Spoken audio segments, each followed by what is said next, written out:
Welcome back to the ALGS, but I got a little more emphasis on those letters today because today is our regional finals, which means 12 teams will book their tickets to Mannheim, Germany, across the pond to fight for $1 million and the elusive, exclusive glory to call themselves a champion. Who will take it? And that's right, I didn't say get it.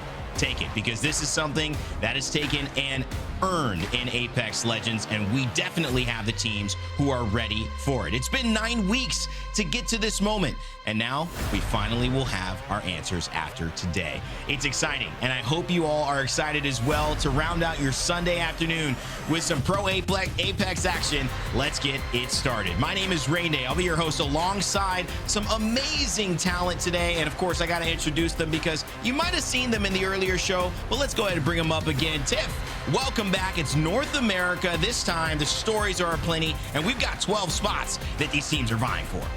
Well, let's go ahead and find some more teams to send to Mannheim, Germany. Look, EMEA was crazy, and after that entire series, I can only imagine what is going to happen in North America. Do we go short and sweet? Do Team Falcons wrap it all up, or do we go the distance?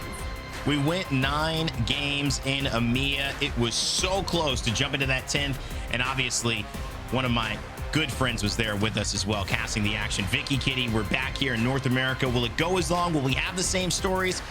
Will there be the Cinderella moment that we didn't get in EMEA, but still North America could surprise us with?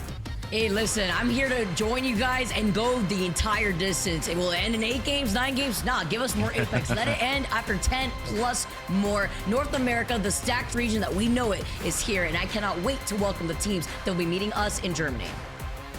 And Genome, if we bring him on more North American broadcasts, it's going to be like Not Moist and Dark Zero coming over. He's going to be North American at this point. But let's give it up to our Apex South commentator. He's going to be joining us, obviously, in Mannheim, but we're so glad to have him here as a special guest for our regional finals. Genome, North America, there's always action, always stories here to talk about. Big ones, of course, across the league. Yeah, well, with 12 spots up for grabs, I mean, North America has it better than any other region when it comes to that. So there's going to be so many teams vying for those final spots that we get to watch today. And look, it's been a minimum of 7 games in any of the regional finals across the world thus far. Look, I don't think I see North America going any less than that. Well, you must not be a Falcons fan, because at this point, if you were, they would be thinking, I mean, this is going to end in 3 games. We're just going to play the other 3 out just because we have to get to at least 6. You know that they are determined after a 6th place finish in their final match day before coming in here. So we'll see if that pans out. We know the expectations are high for the #1 team so far in terms of rankings in the world in the ALGS in North America. We'll see them in just a moment. And speaking of that, let's jump in to who will be participating alongside Falcons as well in this major soiree of teams and talent here as we continue to see TSMs, Oblivion, Liquid Alienware, LG, NRG, teams who've just jumped in as well. Board, Bleed Esports already qualified. When you look at these participants, Tiff, there's just so many different teams. You might say this could be the most talented region in terms of individual players in the entire world. Yeah, we are obviously very blessed over here in North America with some stacked teams. And granted, we get 12 slots to send them to Germany. And when you look at this, I mean, not only do the teams that you mentioned kind of stand out, but also Elevate Gaming, right? Coming into this in 15th place, 53 points. Maybe they can jump up the leaderboard. Also, got to give shouts out. I just love the name Fluffy Aimers. So W in my books. Yeah, and they made it in. I mean, it was a good day 9 to get in here and obviously be a part of this. Fluffy Aimers are going to be joining that top 20. And if you're in the top 20, anyone can do it. And in fact, maybe that's the biggest conversation here, Vicky. Just the fact that we see 6 teams qualified, sure. But because we've got 12 slots, there's a lot more wiggle room for those bottom 8 teams who are outside of qualification to make a run to 12 and ultimately find something today that could put them into Germany, even though they're sitting out of it right now. Yeah, leave us some for the rest of us, just trying to pick up any crumbs that are left on the ground out here. I'm looking at you, Team Falcons, but with these top 11 teams plus the regional final winner, with 12 total spots, this leaves 6 spots available for a very stacked region to claim and punch their ticket into Mannheim, Germany. I mean, think about it. It was so difficult last time. I think we saw it was Gaming Gladiators who got 0 points, and that's why they were able to get jumped. But Cybercats, they had to win because they needed at least 25 points to get to the bottom. Right here, you look at Temper, they're only 16 points away from the qualification zone, which would be a 4th place. So if the same thing happened with Gaming Gladiators and you see that 12th place team, well, Temper might, with a 4th or above, be able to get it. That's a different scenario. And Gino, why don't you break this down for us as well? Some hypotheticals, some most likelies, but these are just some overall expectations of what these teams need to do to secure a ticket to Mannheim. Yeah, as you guys were mentioning, a couple of teams here, 100% locked in, will be there at LAN no matter what. That's up to about 8th spot from there on, maybe even 9th. Complexity, very, very unlikely that they would get knocked out. Not Moist, who were looking a little bit shaky, come out with a win last week and actually skyrocket their chances up. They can lock themselves in with a 5th place today. That's those numbers that you can see on the right. And as you go further down, it becomes less and less likely. So NRG right on the bubble at the moment. And Oblivion, you know, they, from there on downwards, the only way that they can be certain that they get through to LAN is with a first. There was actually a really good graphic. We're not showing it to you now, but basically, if you take a look at it, that's what they really need to do to guarantee it 100%. But if you want to go 75%, maybe you lean down to, you could get a 5th place, but you're not guaranteed. That's what that graphic should help inform you. Basically win and you're in. That's the benefit of match point finals. Now, Imperial Hal leading out with Falcons as the kill leader overall. We saw Effect take home the kill lead win in EMEA. Unlucky with over 30 kills on the day, just jumped in 2nd. Will Sweet be able to have a performance like that? His teammate Zero possibly bringing it in as well. Tiff Furholst, another name, somebody Big E's been playing like a CEO raid boss here. Maybe he can jump the gun as well. Have a great day to lead TSM. But as we come back out to all 4 of us here and introduce you to the 4 box, Rain Day and Friends, as we continue it off. I heard someone say Kashira and Friends. I like the idea of that, a sitcom with Kashira. But I think we go into really more of the kind of bigger beats of today, because there's a lot of drama. There's a lot of teams who have performed well. We talked TSM Falcons secured. Another team, Tiff, that isn't secured, had some hesitation in some ways, is NRG coming into this. Yeah, they really are. And I spent maybe like 5 hours the other day VOD reviewing not only their match day 1, but compared to their match day 8. So we're going to take a look at some of the footage from not only match day 7, but match day 8. And things ever since match day 7 have looked kind of interesting, mostly since that mid-season patch. And things that you kind of witness, what happens is these breakdowns on rotations. And it's really tough and often similar to what was occurring to Danish over in the EMEA region. And it's not necessarily one player in particular that gets caught out. It's like right there, knocked. Like, that is so unfortunate. And you know, I know Rain Day, you spoke to Hot Sick and they were just saying there's a lot of minor mistakes that were occurring. It overall wasn't a bad day per se, just an unlucky one. Now, I looked at some of the damage percentage in regards to an entire team. 17.87% of damage percent for the team belongs to Reptar. Fun, 39%. Knock, 42%. But the amount of damage that is taken by Knock is half of that team, almost, Rain Day. And that's just going to be very tough to navigate not only the change in legend composition throughout our entire lobby, but making sure that if we are throwing Reptar on the Seer and you're looking to anchor on some of those rotations to make sure no one's wrapping you, it's kind of one of those things that you just have to take a little bit of extra precaution and hope for. Yeah, I mean, let's be honest, right? The 20th,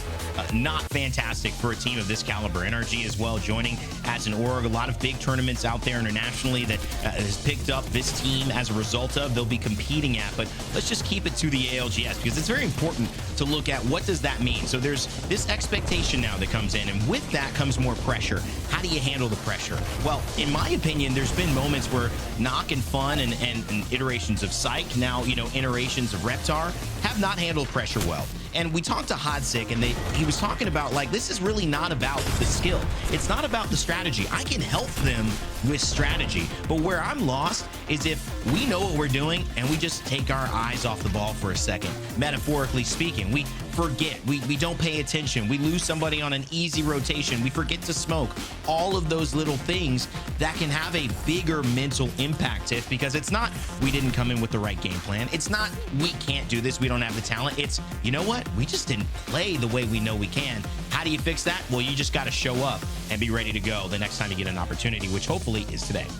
Yeah, and then you look at their match day number 8, it's 16th place, albeit a bit better, but just not the execution that I am expecting from a roster of that caliber. Now that you see kind of Knock playing alongside that Fuse instead of Bangalore, and we're still kind of waiting for, okay, look, I'm waiting for a fun FPS Pathfinder. I know you locked it in one game of Stormpoint, but I need it back. And I know, Vicky, you've got your eyes on someone else, so I gotta let you have it. Yeah, a team that may have a little bit more leeway to talk about. You talk about some funk, maybe, Pappy? No, I'm joking. But aside from that, the LG coming through, sitting in 4th with 93 total points, getting most of their points, I believe, on World's Edge versus Stormpoint, where they got a first place finish on the groups B and C match days. But it's about the way that this team has been able to make the adjustment that they've needed to be that consistent squad. We actually were able to speak to Sweet a little bit in a post-game interview where we were kind of asking him what his thoughts were with the different changes that were implemented into this split, such as the POI drafts, the Evil Harvesters with the Evil Shield changes that come into play with the different perks to also note. And Sweet himself said that with these POI drafts, it definitely tests the IGL on their decision making and the way that they want to take some of these POIs. And I love that thought process of really diving into the little macros and micro plays that LG really has to do to be able to stay on top. Now, obviously here, being able to see their different performances throughout these different matches with the Fuse, with the Seer, and the Bangalore, I feel like the mid-season patch has really benefited this squad a lot. And considering the fact that they have a lot of room to kind of get flexible, considering that they're at 93 points, tying that with Space Station, it's going to be interesting to see what they do today in a lobby as stacked as this. It's going to be absolutely crazy, Rain Day, to see if Sweet can actually keep carrying the momentum of this squad in terms of their mentality. I think this is something that Sweet lives for. This is what we expect from Sweet. These How Sweet jokes earlier on last year, it wasn't a joke. They're two of the best IGLs and brains for the game. And in this situation, Sweet's taken on more. The issue they've got to solve, or resolve, might be a better way to put it, is what are their points on Stormpoint? Because 62% of their points are coming from World's Edge. If they can even that out a little bit, Vicky, I think they're going to be a lot more of a threat and obviously a lot more consistent as they head into, match day here, our regional finals, match day 10. Yeah, the disparity is also just crazy. Even looking at Falcons and their success on Stormpoint, it really does highlight which of these teams play to their strengths, even with the introduction of the POI drafts and the ramp up, as you can see right here, from 20th and then going down to the last half of these different Pro League dates, with LG finding this first place finish not once but twice. You want to be able to find that consistency. And of course, I think this is a team many will have their eyes on, kind of waiting for the day that LG takes the league by storm. Well, we'll see if we have to keep waiting for the world to change. A little John Mayer shout out there as we head over to Genome. You know, stylish, maybe in a different way. We've got some great players, positively famous names, seeing if they can put it together now with a new roster.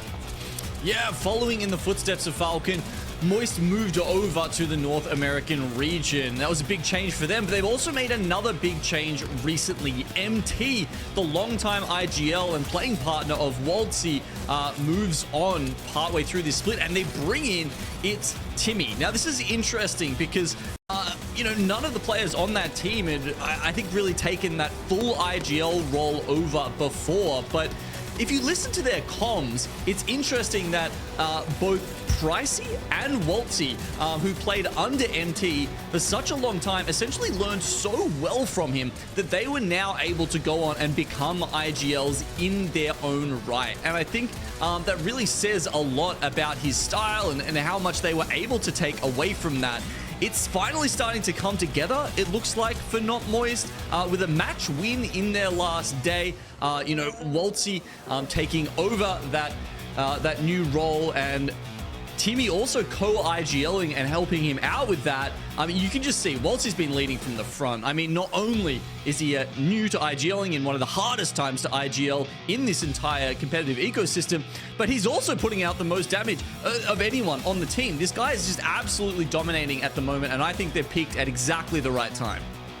earn the MVP as well. As we look at Not Moist's performance, just edging out 1 point, I believe, in terms of getting the win. And ultimately, that was huge in qualifying and securing their spot here for a chance, not in regional finals only, but in the fact that they could qualify and maybe just with points make it to Mannheim. That's the impact that we're looking for, especially when we single out players. What did your individual performance do for your team? Certainly 3 of the best individual performers there on Not Moist and Gildersons. And of course, it's Timmy joining Waltzy. Fantastic stuff. Great breakdown. 3 really good teams that could win it all. But we're not the only talent that exists as a part of this ALGS Pro League. We've had 10 days so far of all the mixes and matches of our great crew here at the ALGS. So we want to let you know what they're thinking on who might take the dub. My prediction for who will win the regional finals for NA, I feel like it might be a little bit obvious, but for me, it's got to be Team Falcons. My pick for the North American Regional Finals has to be the Falcons. My prediction for who I think is going to win the North American Regional Finals is, you guessed it, Team Falcons. No surprises here, but my prediction for North American Regional Finals is Team Falcons. This is one of the most uninspired predictions that I'm sure you will hear, but it is probably one of the easiest to make. And I think Team Falcons are the team who are going to be crowned your regional champions. Specifically because of the way we've seen them bounce back from bad days. They've had days where they haven't done anything in the first 3 matches, and then in the last 3 have a better series than some of our teams do in 6 matches.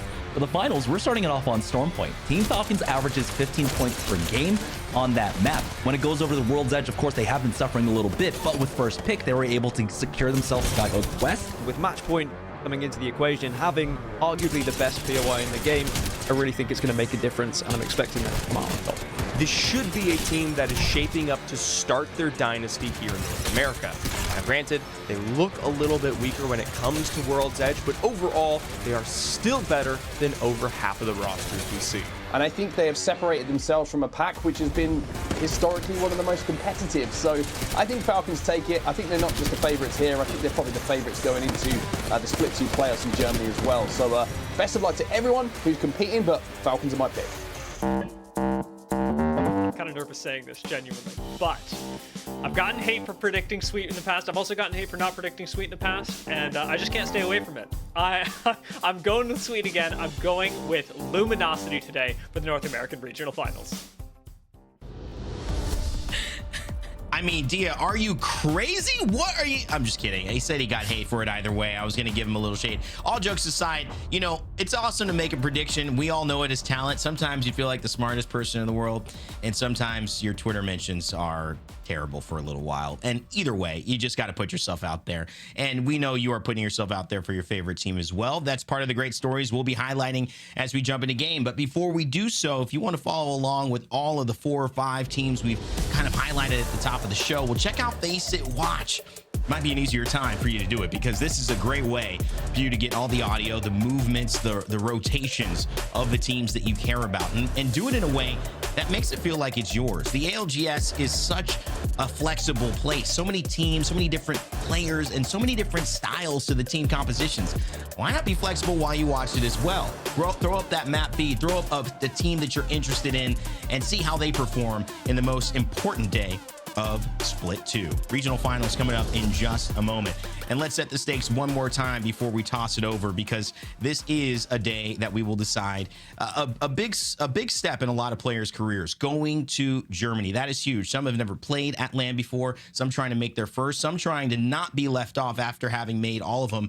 And of course, Falcons, the super team. They've risked it all. They've destroyed what many thought were dynasties and Dark Zero and TSM, and it's all for this type of moment, match point, to win. Nothing else will be satisfying for them, so we'll see if they can get the job done. Let's head over because game 1 is about to begin, and for it, we've got Vicky and Gino. Thank you so much, Rinde. Genome, the stakes have been highlighted. Falcons, will they take the dub here in the regional finals? You heard the comms when they finished in 6th place in the last match day, and they were not happy. They literally could just go negative points, and they will still finish in today's region in 1st place. That's to put into perspective how insane of a team Team Falcons actually is. Is that part of the rules? Like, is there something they can do that would give them negative points? I'd love to know. I'd love to know. No, you're right. And this is something about why they're so good, because they keep pushing themselves, right? Like anything apart from first, it feels like a loss from them, and they will just punish themselves if they don't meet that bar.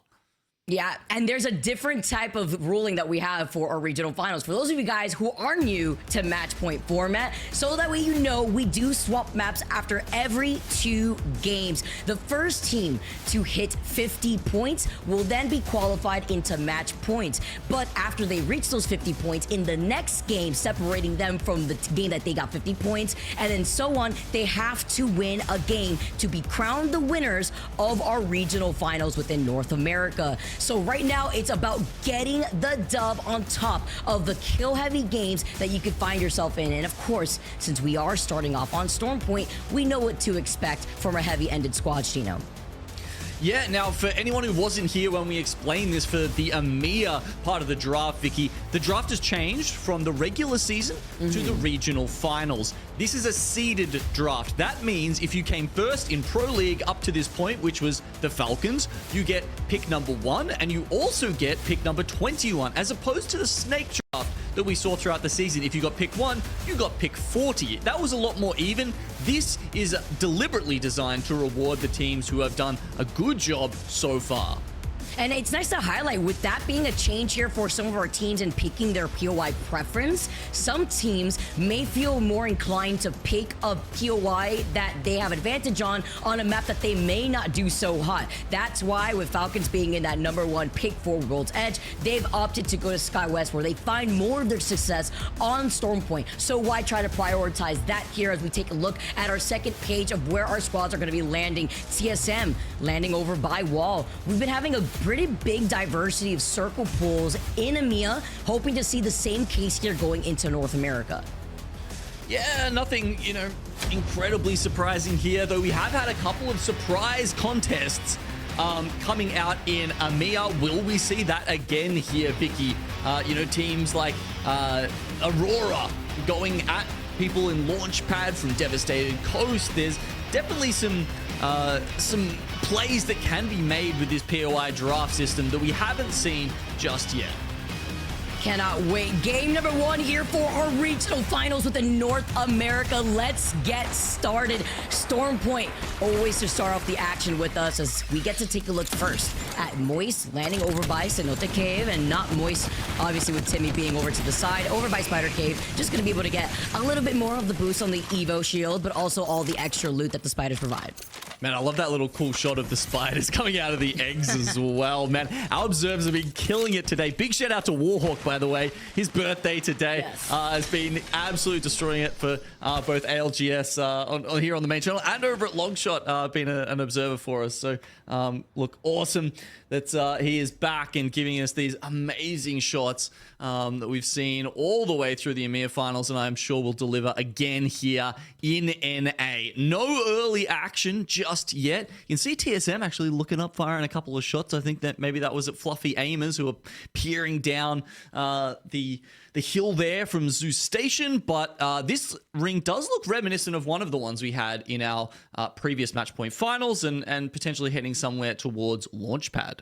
Ooh, all right. A little slight different, right? I was hoping I didn't jinx it out here. Okay, we didn't completely jinx it here, as Flat landing over by Pylon, already looking to see where they want to go. Evac Tower for Evac Tower, looking at C9 and Flat on top of it. But you can also expect a POI like Jurassic to get heated very quick with the teams who are looking to get a rotate in, and to also prioritize any beacon information, whether it be the ring console or the survey beacon, as we now tune into Complexity. Said no one hand. Talk about some good loot already off the rip on their quick rotate.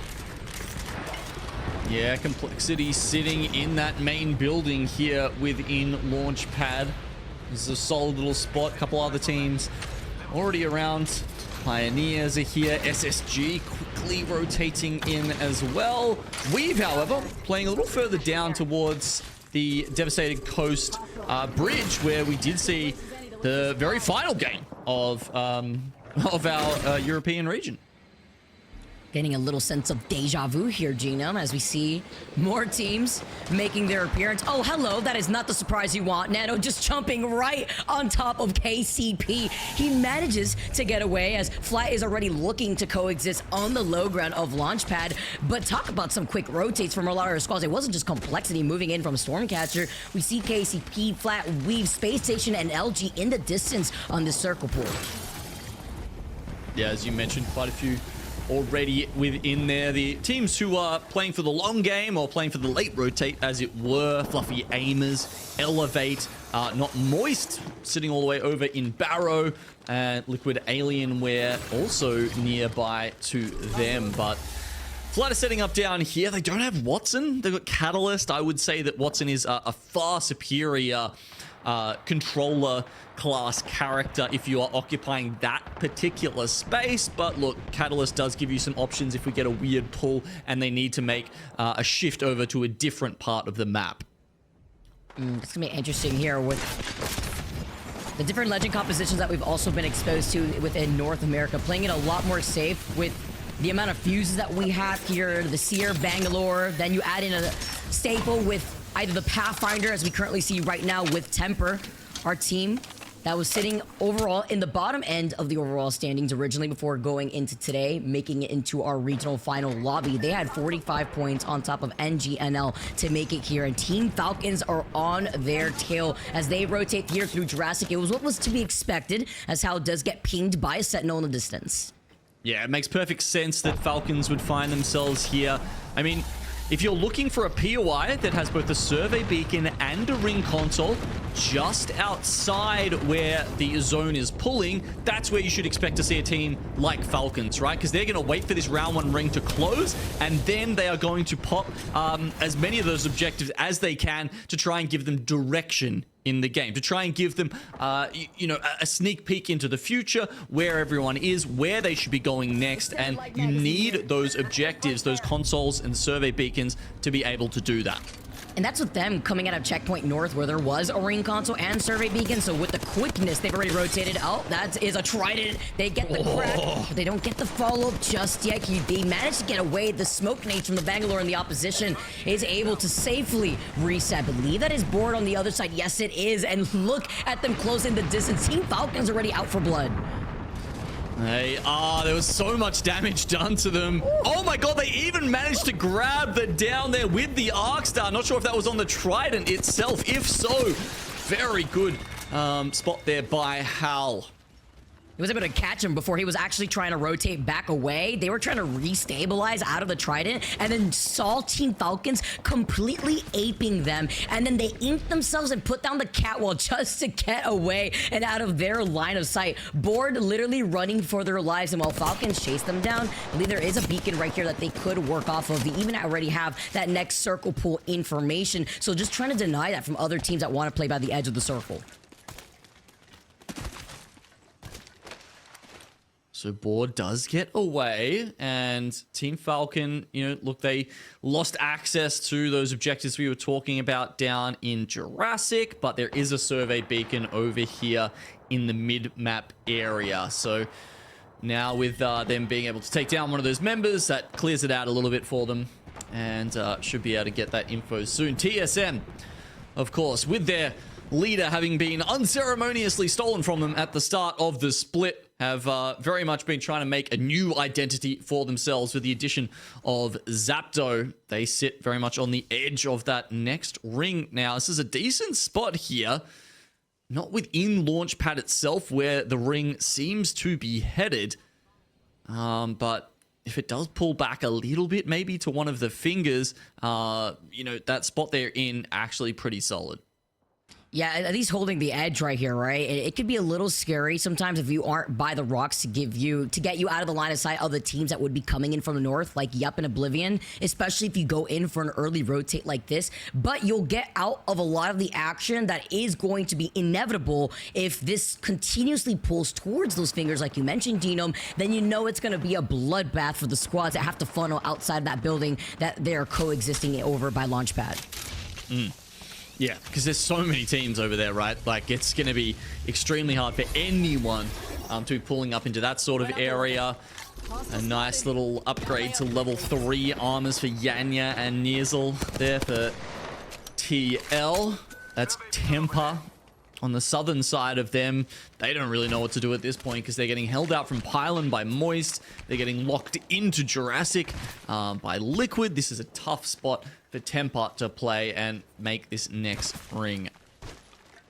You know what they want here too? With what Liquid just passed by that ring console, there was an Evil Harvester there on top of it all, and Falcons still finding themselves in a fight, but this time with a different team. It's going to be Elevate on the other side of these buildings. Gets the crack immediately, double crack onto Elevate's side as Falcons want to capitalize here. Sending out the Seer Tactical just to get even more information with the heartbeat too.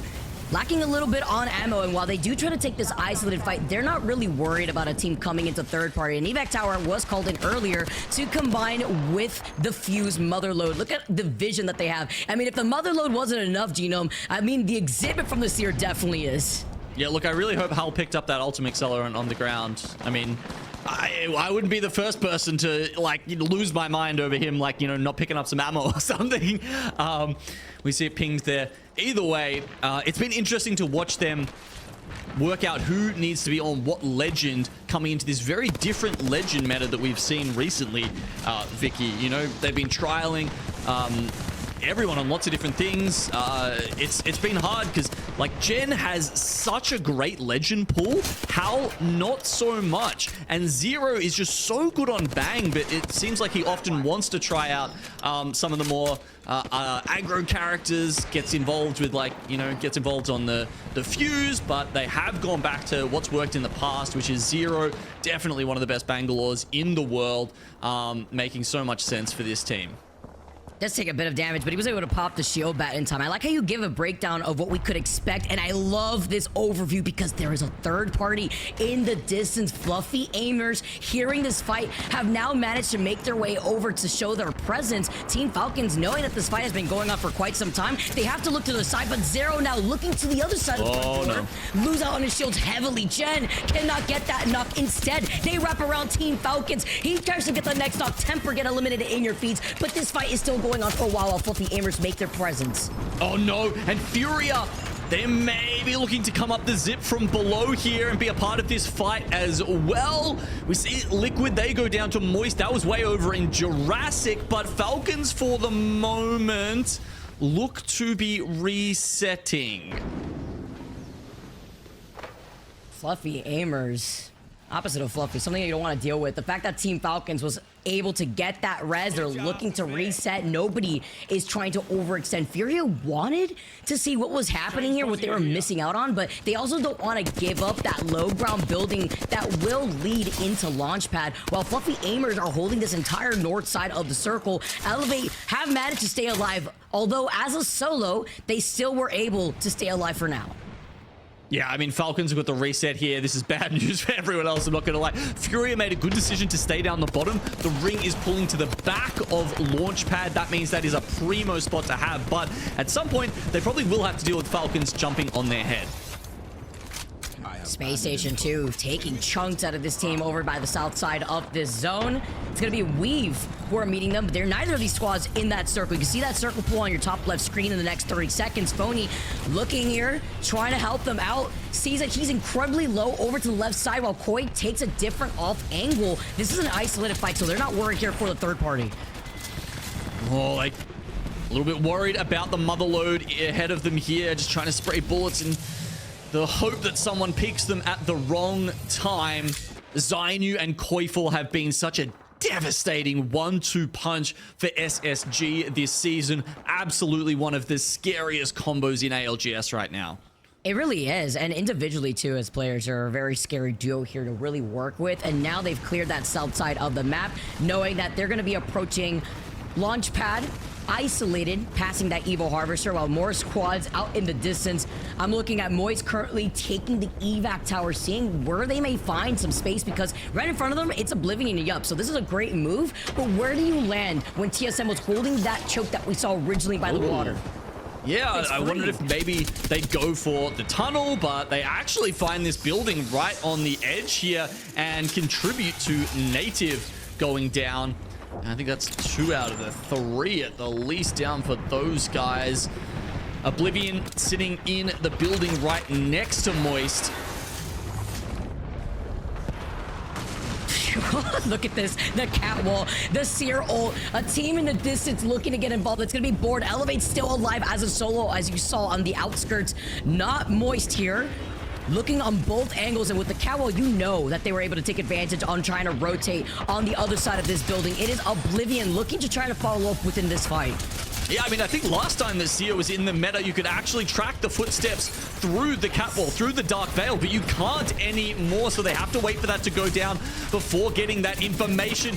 They are pressed upon inside this building, and TSM are also looking for this. They come in. Surely Moist can't repel this as well. And the exhibit here too, just the way they know where everybody is. Getting onto the other side for Hulse though. Wow! Board is still looking at them, and TSM had no idea the third party was around the corner. That was such a crazy clip onto Verhulst there. Of all people, not a player that overextends too often. For him to go down that early in the fight, you know they're hitting their shots. And you know that TSM have now noted that Board are right there next to Not Moist. If they're going to commit, now is the time with 30 seconds left before that next zone closes in. They want to be able to try to get as many points as possible to give them the elevation in the overall standing to get to that match point. But they've lost out on Zap after they've eliminated Not Moist. Yeah, Timmy did his best, but with only the knockdown shields to play, he can't take on all 3 of TSM. They'll walk away with the loot. They've got 15 seconds to use that and get a little bit further out. Further afield, we've got some other teams moving further into Launchpad. Let's listen to TSM and see how they make their move towards it. Yeah, we need to kill all left here. I'm just walking up. I think we look for rock. They're walking in the tunnel right here.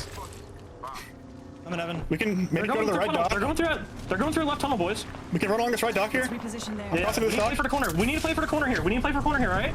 Yep. It's just you guys. Team left tunnel, Evan. Look for left tunnel, please. Yeah, looking. From fucking beach. We're getting shot from height. Just looking ahead, guys. Run up the dock. Run up the dock. We need to go up dock. See if Yeah, we're safe. game corner. Are we safe in the corner? We're not really safe here. No, I'm safe. We need to go over. We need to go over in a second. Go to the left. Come to me.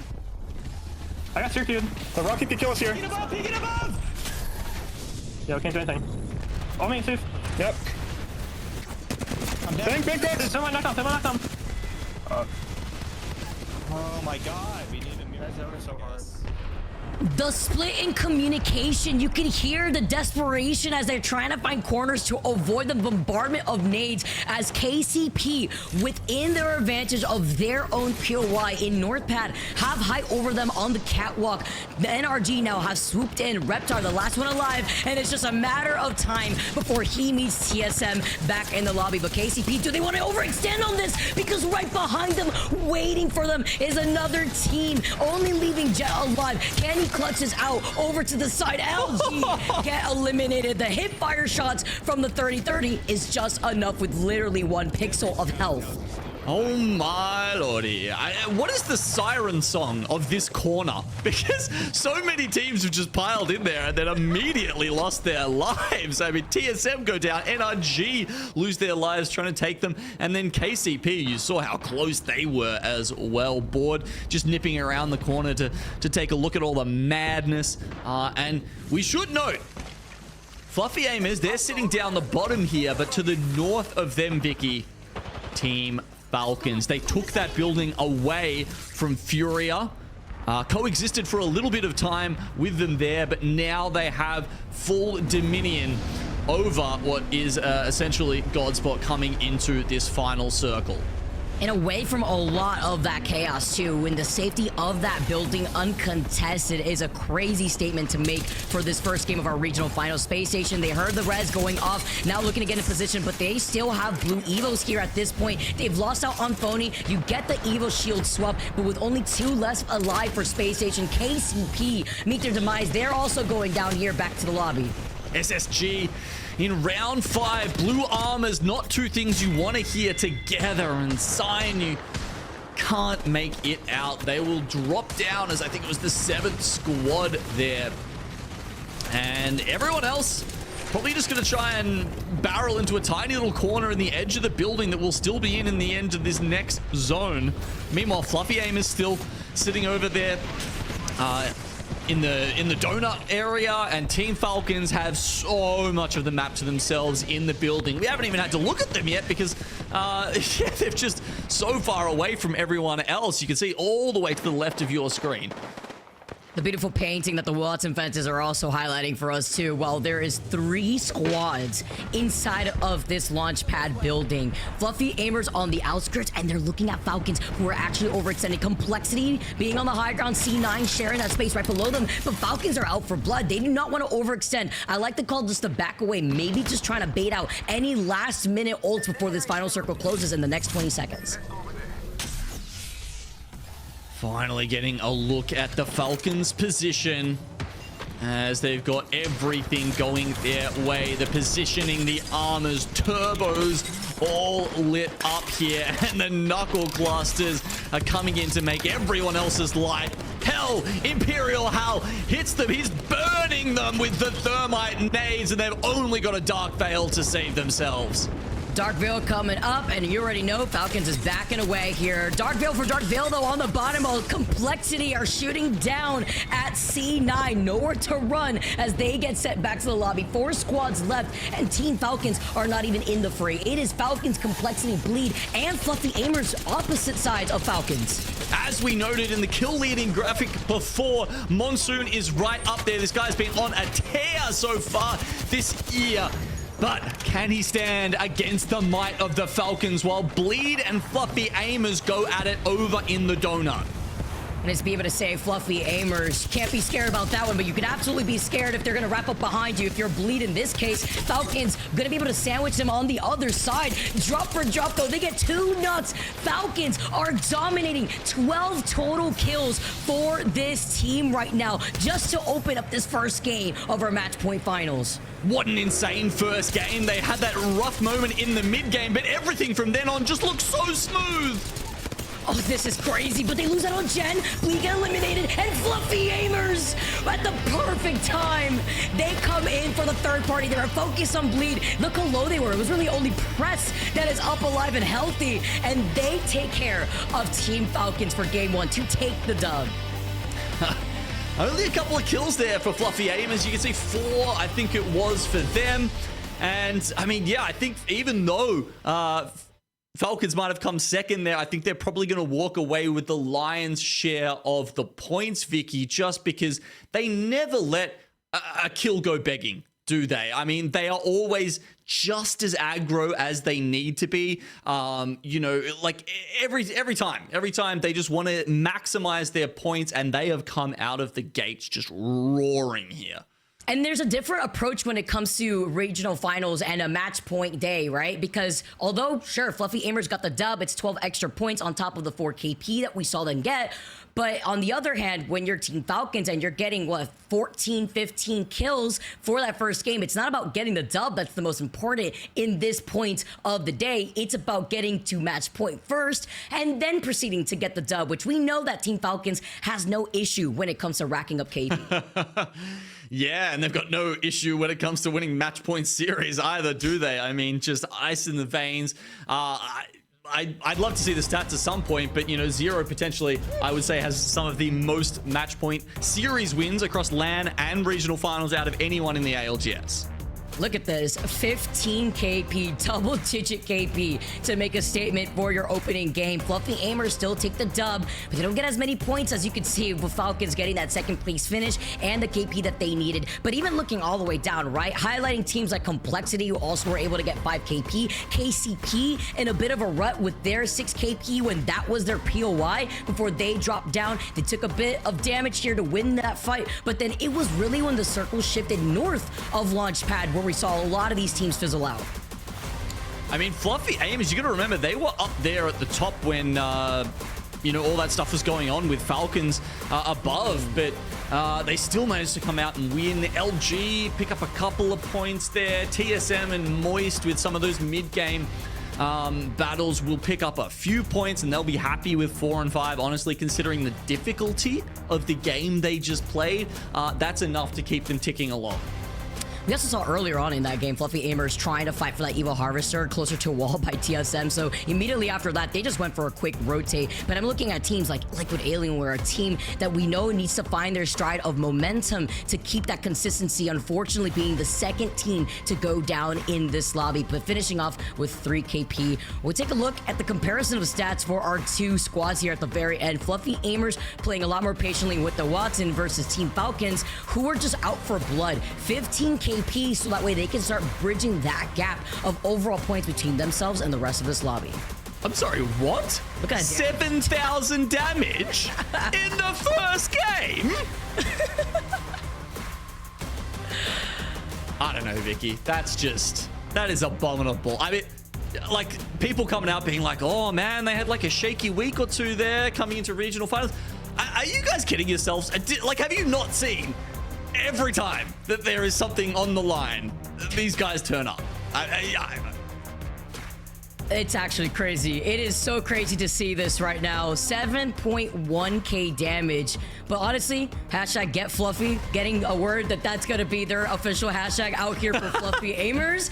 But that is the way to play when you're trying to play for final circle positioning and you're rocking the Watson composition nonetheless. Great start here for Team Falcons. Fluffy Aimers getting that dub on top of it on Storm Point. I'm getting Fluffy.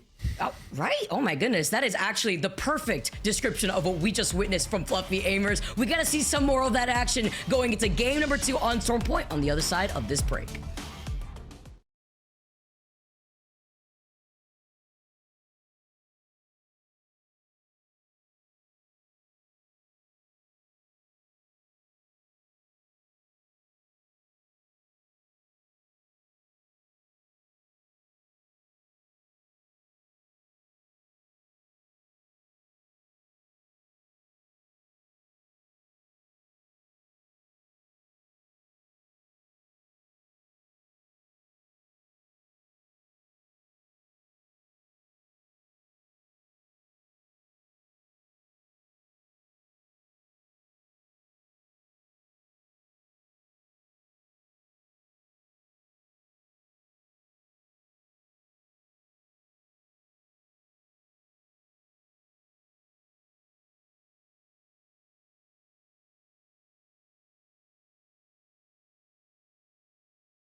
Welcome back, y'all, to the Apex Legends Global Series. This time, it's the North America Regional Finals. And Genome, I'm stealing you away from this one. You guys coined that hashtag Get Fluffy, and I kind of love it. I kind of love it. Yeah, look, I get a lot of plushies in the back there somewhere. Maybe I'll get them out later, but I am definitely up for getting Fluffy.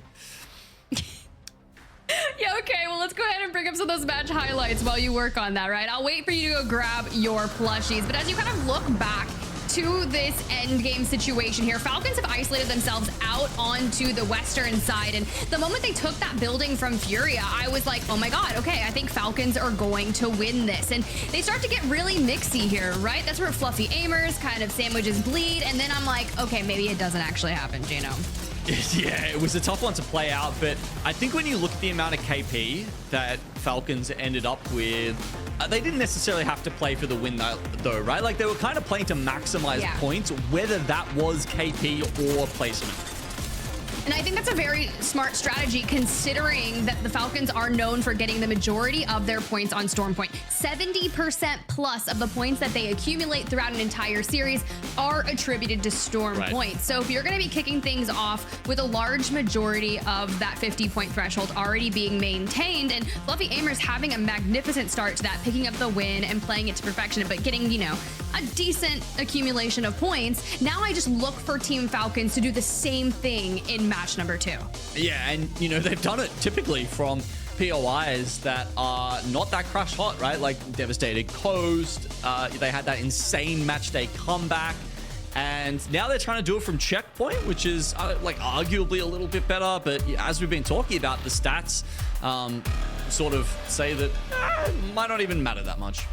Yeah, to be fair, I don't think anyone's won a single map on Stormpoint from Checkpoint. You talk about Devastated Coast, that's got an 11% win rate, 3 number wins, but maybe you're looking at this and you're like, I think I could beat the Falcons. I think I want to take a chance at Fluffy Aimers. Okay, well, maybe try your hand at Challenger Circuit first. We have Challenger Circuit number 3. That weekend's going to be July 20th through 22nd, and it has that registration close date of July 17th. I talked about it earlier on Amiya, and I was like, Genome and I, we're gonna make a team, and then I realized he's kind of down south over there in APAC, and that probably wouldn't be too good on the ping or even allowed. So it's not gonna happen, I guess. Hey, Jen Burton was farming North America, you know, ranking up in Pred when he was still living in Australia. I can do it too.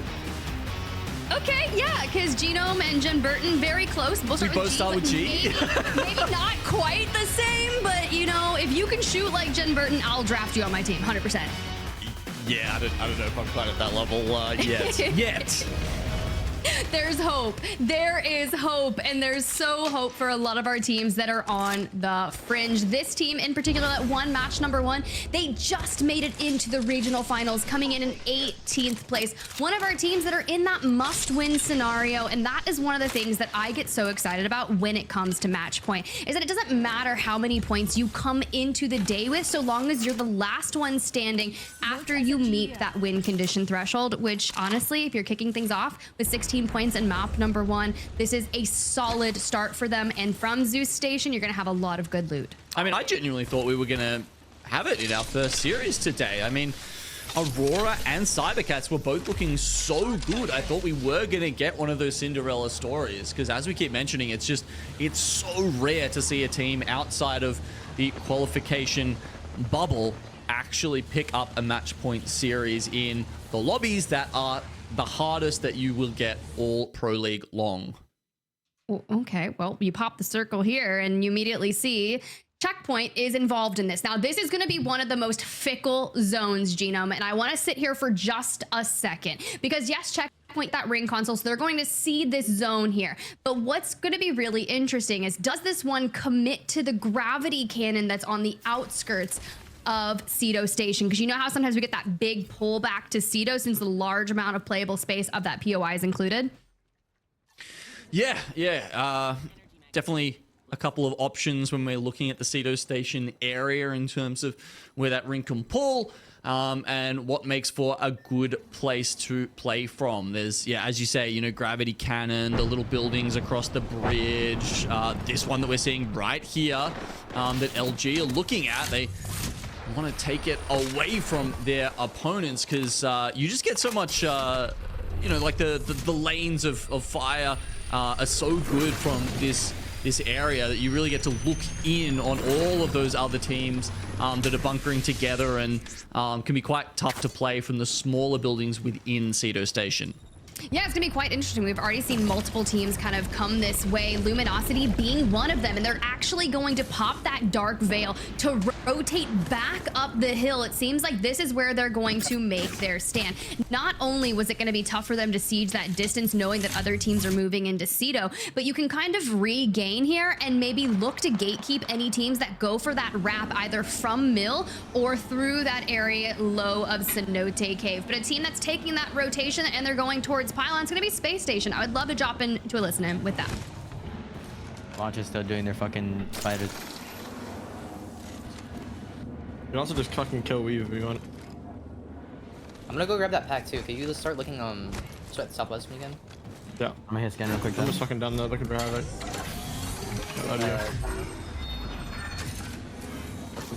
Multiple teams here.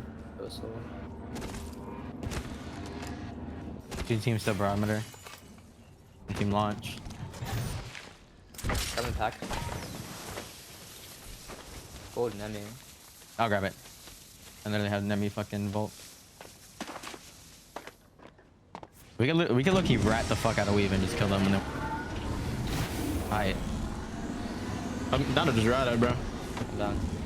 We should probably get tight. They're probably just gonna zip tight. Also might go barrel. Cause I don't have beacon. Another hit beacon there.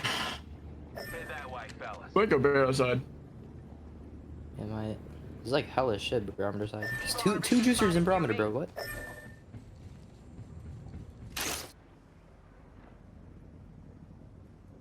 KCP's also gonna come from behind us.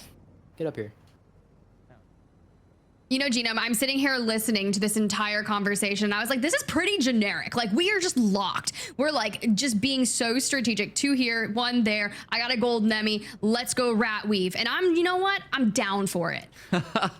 Looks like Weave have got some problems of their own at the moment. However, Tiff, they're about to run into Liquid Alienware, or maybe Liquid Alienware are running into them. You can see Yanya on the floor already. He's hit the deck, and Nizel and Jaguar is I don't know, hitting the gritty. Is that? No, that's like a celebratory thing, right?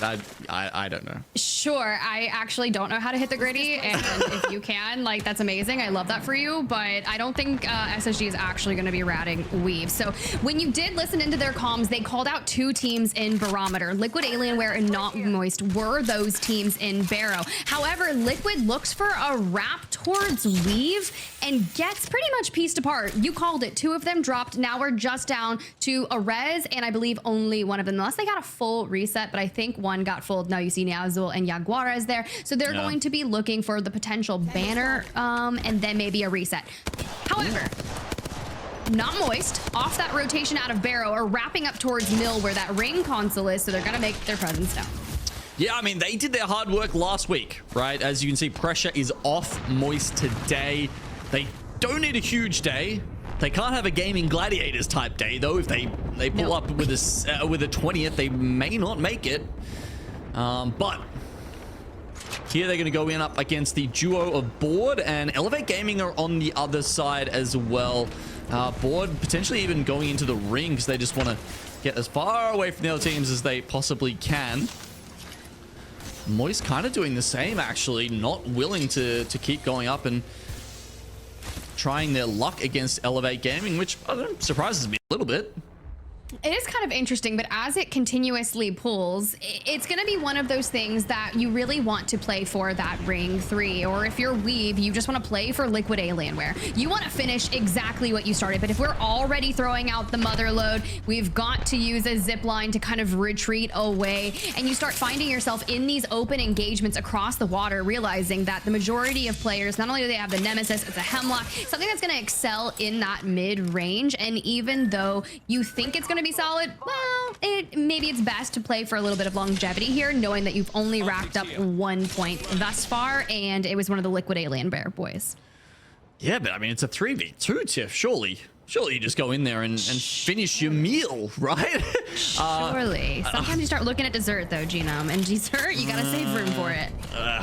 Okay, well, it looks like Liquid had to burn quite a few ultimates to get them to back off, so certainly a savvy use of those, but you know, that's a couple of minutes now where they are extremely vulnerable as a duo with reduced utility.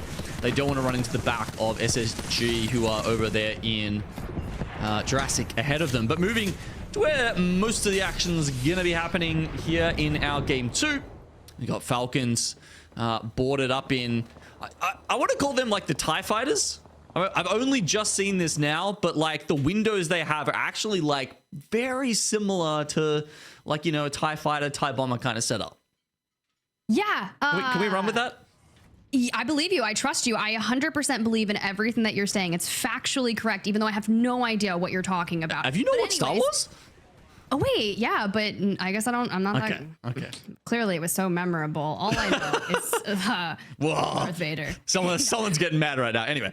I'm sure. We won't let them get too mad because I watch a lot of anime. Anyways, this next pull, this is why you play for Ring 3, because you can continuously see here, maybe it's not going to pull to that Grav Cannon, but when you have Cedo as a whole in that end game, think of all the chaos that we're about to witness towards that end game. Cloud9, they're in that main Cedo building, and Elevate is still trying trying to wrap through that initial rotate that we saw Luminosity in earlier, right? They were trying to lay siege to Oblivion, but they backed up, made it into Cedo, and now Elevate, well, you gotta deal with not only not Moist, but Weave, who's finally made their approach in from the south. Yeah, the mirroring from Moist. Elevate got the better side of it being inside the ring, but they weren't counting on Weave being a tag team against them. So all of a sudden, they do get the one knock back. Well, actually, no, I say that. It's Guild who grabs that. But with the team sort of locked in, a little bit of a Mexican standoff here, will they be able to actually pull the trigger and finish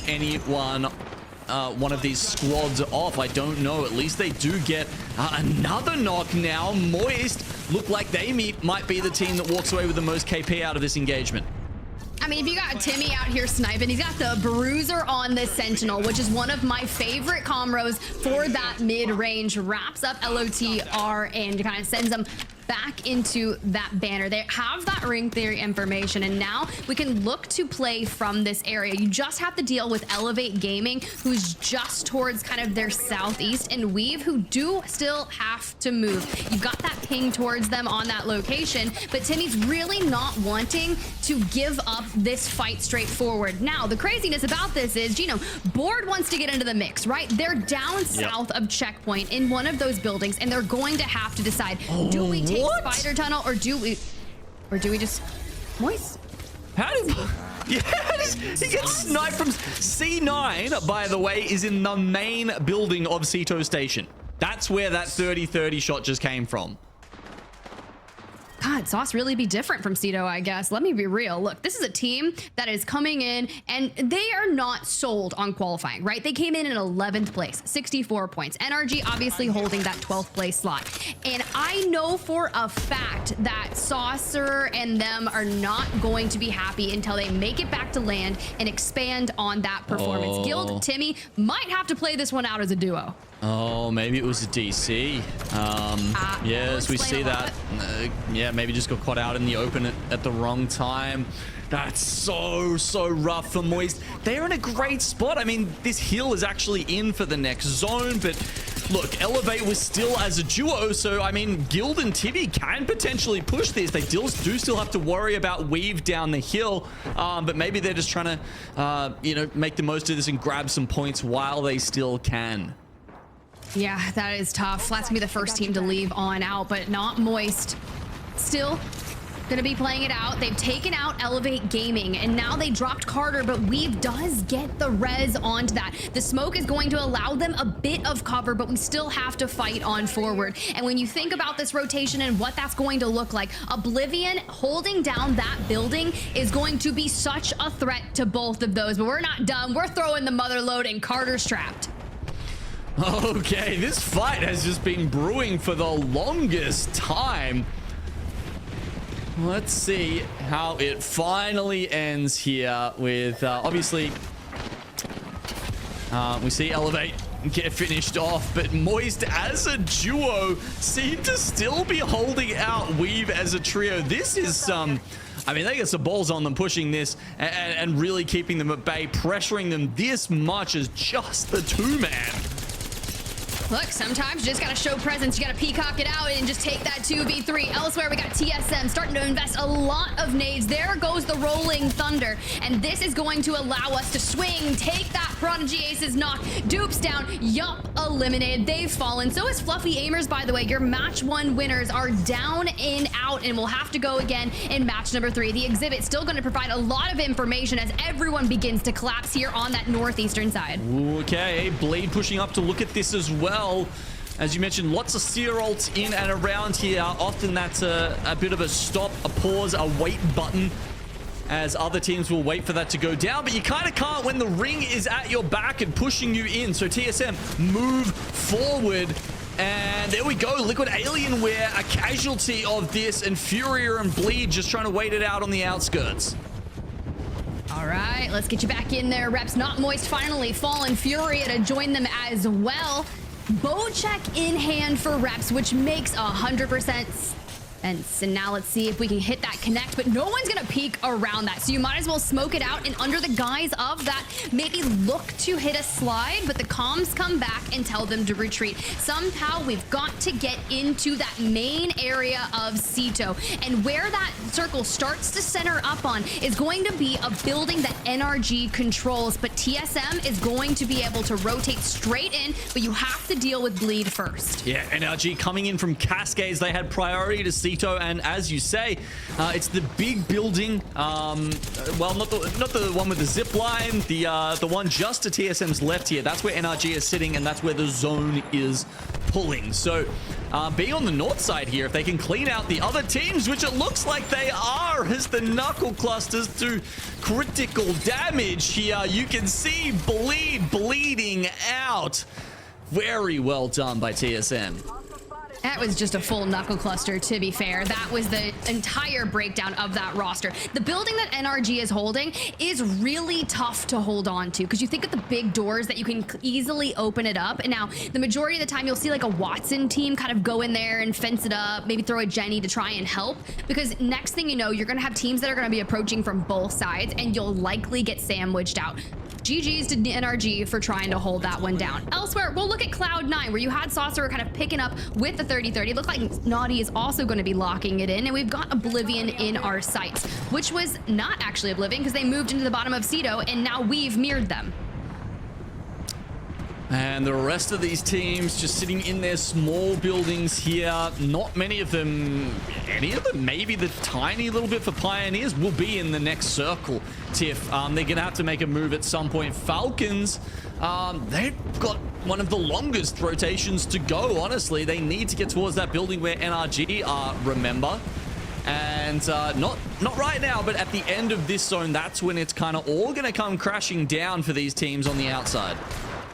What's great about this main building is you can just walk on over to the other side and still be involved in it. You just gotta avoid weave kind of popping up through those zips towards the inside and climbing on up. Falcons are likely gonna look to wipe SSG, but it needs to be cleanly, and you can already see they've full sent into Pioneers. A lot of teams still trying to hit that rotation in, and Luminosity is going to be one of them. You see that Dark Veil off into the distance past Saucer's screen line, and that's where the two exhibits have also decided to coexist. This is what I'm talking about. NRG's position being, yes, it's in the next zone, yes, it's great, but it is so tough to hold on to.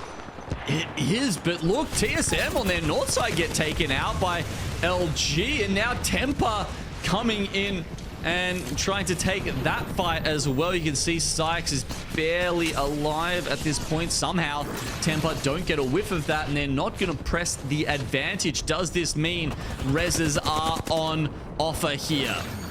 Oh no, Sykes kind of still watching different angles and gets swung. Takes a lot of damage. We've got 3 exhibits popped. SSG down on the right. Falcons have already rotated up through that building, neighboring Kansas City Pioneers. And honestly, LG and Temper fighting, LG now falling, kind of gives NRG that more safe haven that they needed. I mean, you probably couldn't see it on that the small map that came up, but the circle actually finishes mostly inside the building where NRG is. This is one of the most ridiculous circles for them that you could ever see. Sadly, they don't have a Catalyst, they don't have a Watson or a Caustic. They don't have those defensive legends that would just make this like an auto win, but they still have the position and they will hold on to it with their lives. Exactly, and for Falcons, trying to do the same. They wipe Pioneers, take their location, but we've got to hit a res onto 0 quick. We've got plenty of time for that reset, but we need to focus forward. With the many fuses that are in the lobby, one knuckle cluster in here would just go rogue for them, and you've got Jen kind of sitting there crawling across the way. We've still on the low ground, Oblivion as well, but this is where Cloud9 is going to excel and start to pick up. Also, Advent got the Devo in hand. Yeah, I was saying how there was like that one building that looked like maybe it just had a corner in, and I think that was Falcons trying to sit in there, and then they realized it wasn't actually going to work. So you can see them popping out there, and it's a pretty unfortunate rotate for them at the end. So that's pretty much the game done for them, I would say. But yeah, look, nice spot up here that C9 have got. They've got Oblivion underneath them. And then we've got other people, quite a few teams now, knocking on the door of NRG. I'm really curious what this rotation for Cloud9 is going to look like, not only because you stated that Oblivion is down below them, but for NRG, we are still holding on to this building. Temper on the outside, with 3 of them kind of like looking to take space, but that door being open and looking for angles onto NRG is going to be tough. If one member of NRG goes down, the next thing you know, we're gonna see a full send. And they've got fun here on Fuse, which I love here. He's got the Motherload in pocket, but we'd like to save those knuckle clusters. For now, we turn our attention to this Oblivion C9 rotate. Okay. Dark fails up there. I think his teammate just blocked the exhibit. He wanted to throw that further, so it doesn't actually help them out that much. Naughty. Oh, he's going to be a little bit mad there, but they still come out of it unscathed. And Chaotic also throws down the Dark Veil just to secure their walk-in here on the west side. So good thus far. Picking up 2 eliminations here, and with 5 squads remaining, Oblivion does get full wiped. So now you really start to set the scene here because that Dark Veil is expended. We need to chain those ult excels down together to make sure that going into the final engagement, we've got as much as possible. Hal, though, still alive. Here goes an exhibit. Fun. Knock, Reptar on the right-hand side. Hal's not gonna have too much space to go. He's going for a full wrap to the open side of the building because you got Temper lying in wait with the Devo just ready to connect. Doesn't last long, but he does grab 4 placement points to push Falcons up even further here. However, it's all about these other 4 squads remaining. Temper picked up 6 kills already. Nice work there by Adjun, but at some point they need to make the move inside. Hey, they're on that must win, right? They came into the regional finals in 20th place, needing to win match point finals to lock in Mannheim, Germany. But a team that wants to seal the deal from them is going to be Cloud9. They swing, they take down SSG, and Temper falls in the same vein. Sauce, Naughty, down, Chaotic, trying to hold it on, but NRG from the building that I said was going to be so tough to hold, they do it with ease and take map number 2. I mean, I don't think anyone even got inside. Like they had that lockdown so tight, and I think one of the things that helps with that is the fact that that building has 2 doors, which are indestructible, right? I mean, you can just pop them down as soon as someone comes up, unless, you know, there's like an annoying cashier or something sitting around and like doing the drone trick where they just like keep toggling the door open. But, you know, not to be seen here in NA at the moment. The other 2 doors were knocked out, sure, but with the fuse, you know, hopefully you've got enough knuckle clusters that you can just keep firing them and people don't ever really want to push through. That's one of those ones where I kind of wish before like all the chaos erupted in Cedo, we could have got a listen in from NRG to kind of hear how they were navigating holding that, because I did see some piercing spikes down on the ground, which obviously not going to be from NRG, could have been from Temper on that backside to push like NRG out, like not let them kind of full swing out the back early on, which is, you know, hey, cool, good to them. But regardless, you got those 12 placement points. Now we only have to wait and see how many eliminations they were able to acquire. Yeah, and you know, they've got Bangalore as well, right? And now that you cannot have the threat vision to see through the smokes, I don't know, maybe that's as good as a, you know, a cat blocked door, you know, some ferrofluid there, because the other teams are guaranteed to not be able to see through that. You can still fire through it. I mean, you've got nothing better to do, sure, chuck a few bullets in there, but you know, it's something that they can do to delay the other teams. Okay, well, we pull up those match 2 results. NRG grabs 8 eliminations from that entire game for 20 points. That is what I'm talking about. A brilliant way to bounce back after grabbing 4 points in match number 1. Cloud9, who grabs that main building in Cedo, rotates above Oblivion, grabs 9 eliminations for 18. Overall, pretty massive. That is a big gain there for Temper, but wow, Falcons even, you know, pushing up with 11 points. It didn't look like that great a game for them, and still they walk out with 11. They just, you know, never cease to surprise. TSM with 9 points, that's a pretty good effort from where they were sitting as well, and LG also on 7. It feels like all the teams who are, you know, a class sort of acts here in North America are continuing to just put up points when they need to, and that is exemplified by them taking away points from all of the donuts that we see on the bottom half of our standings here. Yeah, they just got points sponged. So let's go ahead and bring up our top 3 teams' stats. You can see right there, NRG, 3,200 damage. But Cloud9, who controlled the high ground in Cedo and was able to watch a lot of those teams out towards the west that were rotating in, walk away with 5,600 damage. And honestly, Temper holding that north side of the building from NRG in the water. 4K, 6 eliminations. It's pretty stellar. Not too shabby at all, and this is our overall standings right now. 2 matches are played, and Falcons are more than halfway already to match point. 22 kills. These guys are slaughtering the North American lobby right now. NRG and Cloud9, not too bad either, following up behind them, but look, there's a gap already, even after 2 games. Yeah, there really is. And honestly, maybe it's all part of the plan because the majority of the Falcons' points come from Storm Point. Maybe if they can just get 15 points throughout the next 2 matches, throw it back to Storm Point where they've already won 4 games in general throughout the regular season. This is a good way to kind of just carry through that series. But Genome, look, it's been a lot of fun casting with you for map number 2. We've got to cut it to a break. And when we come back, match number 3.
And we're thankful for it. It allows us to sit nice and comfy while we do these broadcasts. It's been a lot in EMEA.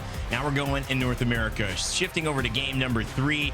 Randa here alongside Vicky, Kitty to continue the action. It was a great game that we saw NRG come out on top with. And Vicky, how much did NRG need that win? They definitely needed it because this is a team where when I look at Noct and the way that he currently focuses on his IGL, momentum is everything. Mental is everything for a team like this. So already opening it up with game number 2 in the books with a dub, now you're going on to World's Edge where Tiff and Gino highlighted perfectly, where Falcons, they basically got all their points on Storm Point. Now as we're going on to World's Edge, this is the opportunity for a lot of these teams to do something in a very similar fashion. Farm these kills, get to match point first, and then you can focus on getting the dub if you cannot solidify those 12 extra points already. I can't imagine this going 9, especially with a team like Falcons and the way that they played already. 35 points after 2. Certainly, they are within closing distance here, at least getting on match point if they continue this up in match number 3. World's Edge, though, will be the difference, and that's where we'll see if things start to shift. We know that some of these teams particularly perform quite well on certain maps, and that will obviously tilt in their favor. Falcons having performed so well, it's not a random pick. Their performance thus far has gotten them the best prio in World's Edge. That's Sky West, and that's not boding well for anyone who's trying to catch up. If you need to make a move, Vicky, you got to make the move now because Falcons can close it out within 4. Yeah, exactly. And it's the fact that now they're going to be able to prioritize their POI on a map that they know they do lackluster on. What was the stat? 75% more in favor for them when they go to Storm Point is crazy. But we've seen very similar stat lines for some of these other teams where they find that success on World's Edge, but then vice versa, they don't have that same success on Stormpoint. So now coming out of that NRG dub, where you highlighted, Rain Day, how important was that dub? They were sitting on the cusp between 12th and 13th place. We could only welcome 12 teams from North America in Mannheim, Germany. So now all the points are necessary to take that away from Team Falcons if you aren't going to be vying for that #1 spot in winning the regional finals. And also why it's so important to have one at least very good game, because if it does end early, if the points are sponged at the top, that one game is going to be the difference between an 18th place and maybe a 7th place, maybe a 6th place.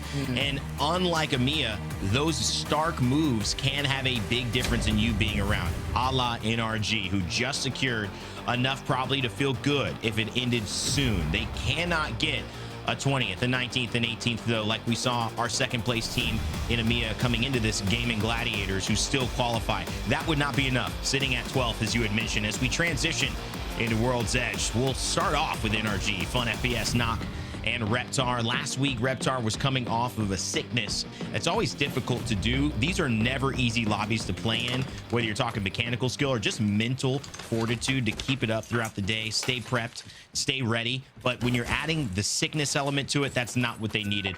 They bounced back really well after 2, though, and are staring a pretty good start in the face here as they begin their World's Edge approach.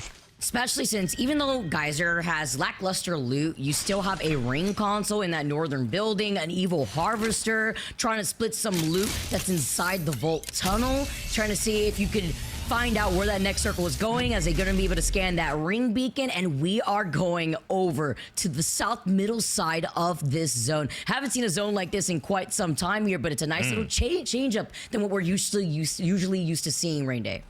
I mean, this is great for them. You know, you kind of eye some of those center buildings because it gives you traction towards if it pulls Lava Siphon, if it pulls up towards Fragment. You have angles on that for KP. You could stay involved in some of the fights. Even if you're late, because, you know, guys are obviously not that much loot, you probably wouldn't be late. But if you are, you could stay there for a few rounds and probably be safe. That's what NRG are feeling. So if there was a pull that benefited them, I would say this would be the one. And look at that, already making a move there, Vicky. They realize this is an opportunity. Flat coming in, Liquid Alienware coming in as well, maybe vying for the same buildings here. And you can see how important it is to get that information early. And why these quick rotations based off of the legend compositions that you're rocking is so important as well, with NRG already crossing that distance, probably by that zip line of Geyser to be in that northern building. They're seeing way more other teams now flying in from an evac tower, Flat being right in front of them, but they're not the only ones. Liquid Alienware has also wrapped around from Harvester after having a ring console and a survey beacon to base off of that information. The issue, though, when it comes to going in for these early rotations, are that you are lacking on in terms of ammo, in terms of anything that you may need, as you sit pretty in these buildings and are just gonna have to forcibly farm your evil shield charge from afar. Benefits, just to add, if you're playing Watson, you do have that passive shield regen on the ultimate that's going to passively recharge, so you can take damage and not waste shield cells and shield batteries, because you know you haven't been able to loot enough of those to feel confident. But taking a fight is where things get risky, and you're right, they will have to go without some of those resources and hopefully get to blues. You see 30-30s on the side of Liquid Alienware and Niazul. He's going to need that one as well. Havoc, only 19 bullets in the magazine after the one clip that he's got right now. Can't be feeling too happy about that one. Niazul knows he's working on a budget, but at least they're in a good position. Literally on the sticks, honestly, here. We have to deal with what you got, though, especially when you are one of the teams rocking the Watson. Something that you could expect within North America when there's no cryptos around you to EMP and destroy all your hard work with the Watson fences and the space that you've created for you and your team. Now, as you can see, Liquid Alienware trying to get in a little bit of an aggressive angle, but with the heartbeat sensor, he knows that there's a team inside. Massive moment here. Arcstar is going to back off. Throws another one as well. One will hit. It hits him. Jeff Waters could be in trouble. He's got to just fire the Havoc. He does enough damage. That weapon is so good. And that one's going to get destroyed. Arcstar won't be given back as well. That perk not able to even be selected yet. Blues are what they're talking about, which means they're not talking about their upgraded options as a team and as a character. All of these things so risky, but Liquid Alienware know that fighting for this building might just be fighting for this game if they can hold it. How do they peek around this corner? Nothing. Pre-fire from Yanya as well. still, no one has made a move that's decisive. But can you afford to even waste more of this ammunition? I mean, this is the chance right now to get the loot that you need from the team that is trying to neighbor alongside you in the same building. Any other squads within the area who are rotating away from Harvester or coming out of the Harvester tunnel side could get involved here. But when Yuzul and Jaguares lose out on their shield, having to back away. I can't believe it right here. This is going bad for Liquid Alienware. It's just too many people in the kitchen. And they're going to have to get, I think they need to abandon this one unless they feel confident. Niazul's got nothing. He's got nothing. He's going to go down. It's now you've got to stand and fight because you can't get Niazul out of there. You're just hoping to hold. No grenades can hit. The benefit of that is you obviously can hold down this little area. But someone's going to have to do something here and make a play. Yanya would be the one you'd expect, but Liquid Alienware go down to the relentless pressure from LG on the outside. And boy, sometimes it doesn't pay to be first.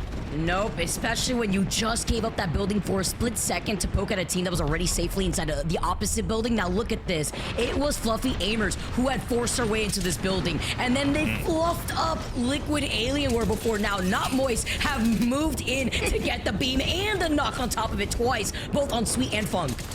I mean, I almost said, hold on, this is a children's game here. This is a team game. It's not mature, but fluffed up. I guess there's nothing wrong with that. Vicky Kitty making me question things as we're here at the North American Regional Finals. Stakes are high. Tensions are high. It's Timmy. We saw him do it once. Not going to do it twice there. It takes too much damage. Moist is out. That's it. Fluffy Aimers have dominated this fight. They've gotten so many moments that have gone their way, and this is looking like a day for Fluffy Aimers that really no one would have predicted. Listen, better late than sorry, I always say here, but with Hambino being the last one alive, we've seen Hambino do this before. The triple take. Weave get eliminated. Hambino, the MVP, but the third party with that sear tack get word of what is happening inside. Oh, my goodness. With the triple take, Hambino's not going to make it out, but certainly is a part of the pieces breaking down in this lobby. It was like a Jenga block just pulled out and everything started to crumble with that. Fluffy Aimers were the piece that was removed. And in that same way, they removed all these pieces. Liquid Alienware went down. LG went down. It was such a difficult fight to play, and ultimately it's Blink and Reeds who jump in to take advantage of it all. But man, 12 teams only alive here.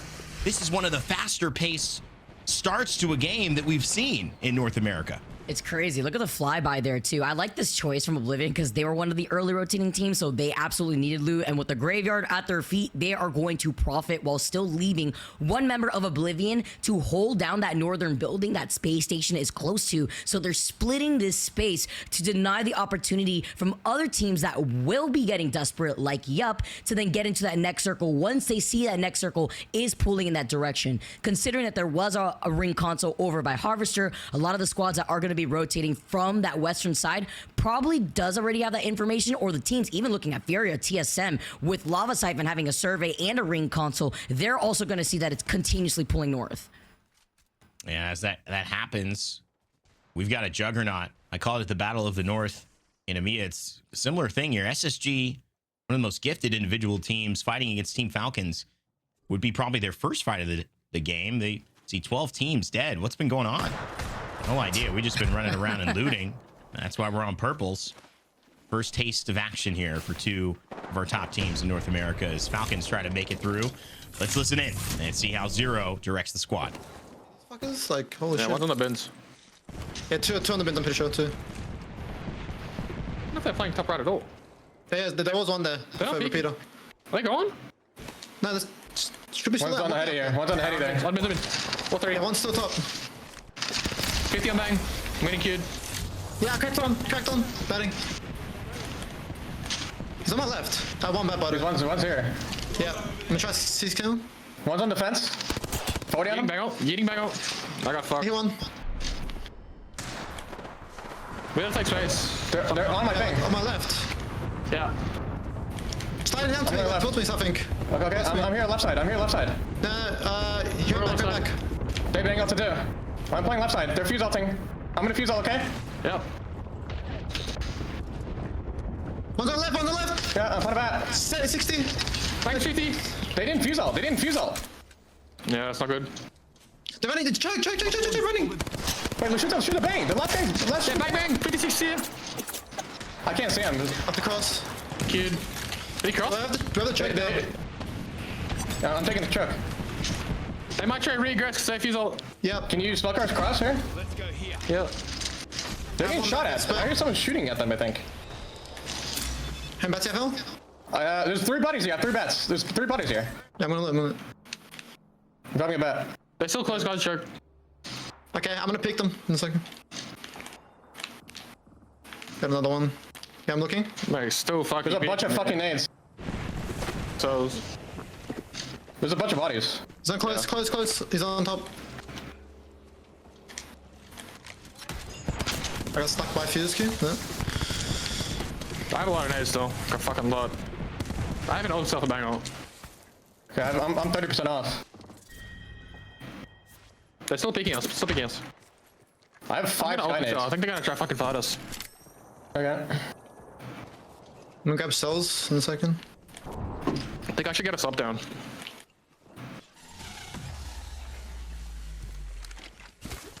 Getting a sub down? Make sure you peek for me. I have my ult back from 5%. What are you, purple? Is he on top of the rock? He's on top of the rock, yeah, the fuse. Yeah, clip him. Wait, they're gone. They left. Okay. I'm not getting heartbeats. They go down the hill or the fuck? I have so many. I guess they went to Geyser. What's the next route here? We should have to nuke a building at the bottom. There was like 1 guy in this building earlier. Like I swear there's a solo in there, but there's no solo actually. Go peek guys side. Okay, yeah. Well, a bit of a Mexican standoff there, a Western where, you know, you put your pistols up and yet nobody fires. They set it up for a great fight, 3v3, Vicky, but unfortunately, at least for the viewers and maybe not for SSG and Falcons, we don't really get a lot of blood there. Both teams will decide to break into zone their own way and, settle things another day. Well, Space Station said they didn't want any of that business, but it's still Chen who gets the knock, even if they aren't facing off in the choke that we were expecting. In the distance is Team Falcons. They see where they just ended up rotating to, talking about Space Station, and they're stuck in between the mother load. They're coming out for blood, but do they know that KCP is what is standing in between Falcons and Space Station? That's so interesting. They do know a team is in there, but Falcon's still prioritizing the team on the far side. That was SSG, like you so appropriately mentioned. This is Falcons. I'm not sure if they're still so tracking it to where they want a little bit of revenge, or they just know this team is a threat. Evac tower in front. This is the problem sometimes with that fuse hole. Not able to really walk through any of that fire, especially if it's your own. Sometimes the unknowing nature of where it's going to fall once it hits that evac tower and grants you the vision can be a hindrance. It's one of the things they play off of every single team fight, though, if they can. And right now, not working out. Zero goes down. Falcons in trouble. Imperial, Alge, and Burton, they're out just like that. SSG and Falcons essentially gone, but there's still one from SSG, Koifel, who is alive.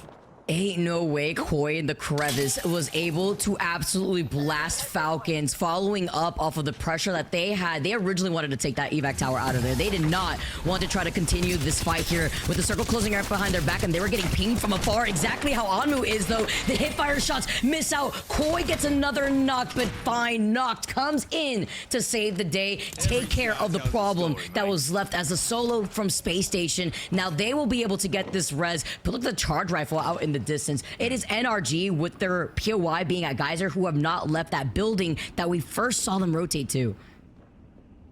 Yeah, NRG are in a great spot. Just as you mentioned, they've been in that building. They've got no duress. No one is trying to take it from them. That was the difference between the one building they had and the one building next to them. It changed everything for them. And so NRG actually luck out there. Pioneers, though, will have to try their luck, or NRG will have to move. Meanwhile, on the other side, we see TSM, who's actually in a pretty nice position as well. They've got one big move to make, but if they can make it, Elevate Gaming in front of them and one of the caravans to the left, Complexity holding that building, and Climatizer, it's going to be an opportunity for them to have a great spot in the final zone. But this is what Verholz decides to go onto the right. They're going to challenge towards the Elevate side, And there's a solo of Elevate who's just going to give up this space completely. And this is TSM, a perfect rotate from them. They are safe for now. Look at the pressure of TSM's presence, even with Zap and Verholz getting absolutely beamed. Nicely placed tactical there, actually highlighting TSM from inside. They're stuck inside of a motherload here too, and the knuckle clusters have you clenching while you're popping that shield bat. But I'm not expecting Elevate to try to overextend, because out in the distance on top of that building is Complexity, as Zach Mazer, Kraber in hand, misses out on that shot here. Man, it's still a big threat. And I think for Zach's situation, Vicky, I think it's just great to have so that nobody comes towards you. Obviously, you want to get rid of the threat in front of you. But that Kraber, 10 shots left, the zone like this, the poke, the KP that's possible, it's going to be huge. TSM have stabilized. Maybe the moment's been missed. Keon up on top on the Pathfinder. This Furious squad, they've been looking better and better. Vaxilon has fit in so well. Keon calls him the best Bangalore in the world, if you've been paying attention. Vaxilon certainly trying to live up to the high standard of that title. Madness, obviously, on the Fuse, the MNK player, making it so much easier. That's something we don't point out a lot, but just so difficult. I mean, it's impressive to see these controller players playing such a mechanically needy character like Fuse, of how to aim those knuckle clusters exactly where you need to, high ground, low ground, quickly. It's so much easier for a player like Madness to do it on MNK. That's nice to highlight there. That's something that we've seen back in the past too, when it comes to certain legends being picked over the priority of what you're using, whether it be the controller or mouse and keyboard. But while they are holding that split angle, they know that board are sharing that building on the north side of them. And Zach is still trying to find an angle with this Kraber, but it's not just onto TSM. They're looking on the other side of where maybe Complexity will be rotating to, as well as the bridge that is to their north side, where Oblivion and Yup are also fighting. 100%. And the more I think about it, I think Zach might be right here. This is the type of building that's going to get sieged up front. And so there really is no need. It's such a risky play to hold that Kraber shot for some type of amazing hit check if someone shows in. You get on the highlight reel, but if you miss, it's basically lights out, especially if someone comes at you with a Havoc or a Hemlock. You're just going to be out of the DPS race. Smoke come in to shut off the line of sight. Exhibit goes down just in case there's a push. There is movement. They see it. Evac tower as well. Fuse, Lux 40, will he be trying to get on that? Ooh. Possibly. We could see an ultimate. There's at least one that goes up there to grant vision. Verholz, TSM, they found their way outside. Now they're in front of E8. What are E8 going to do about it? And what's Complexity going to do about it? Because they've got to move out of the zone. And they're at TSM's left.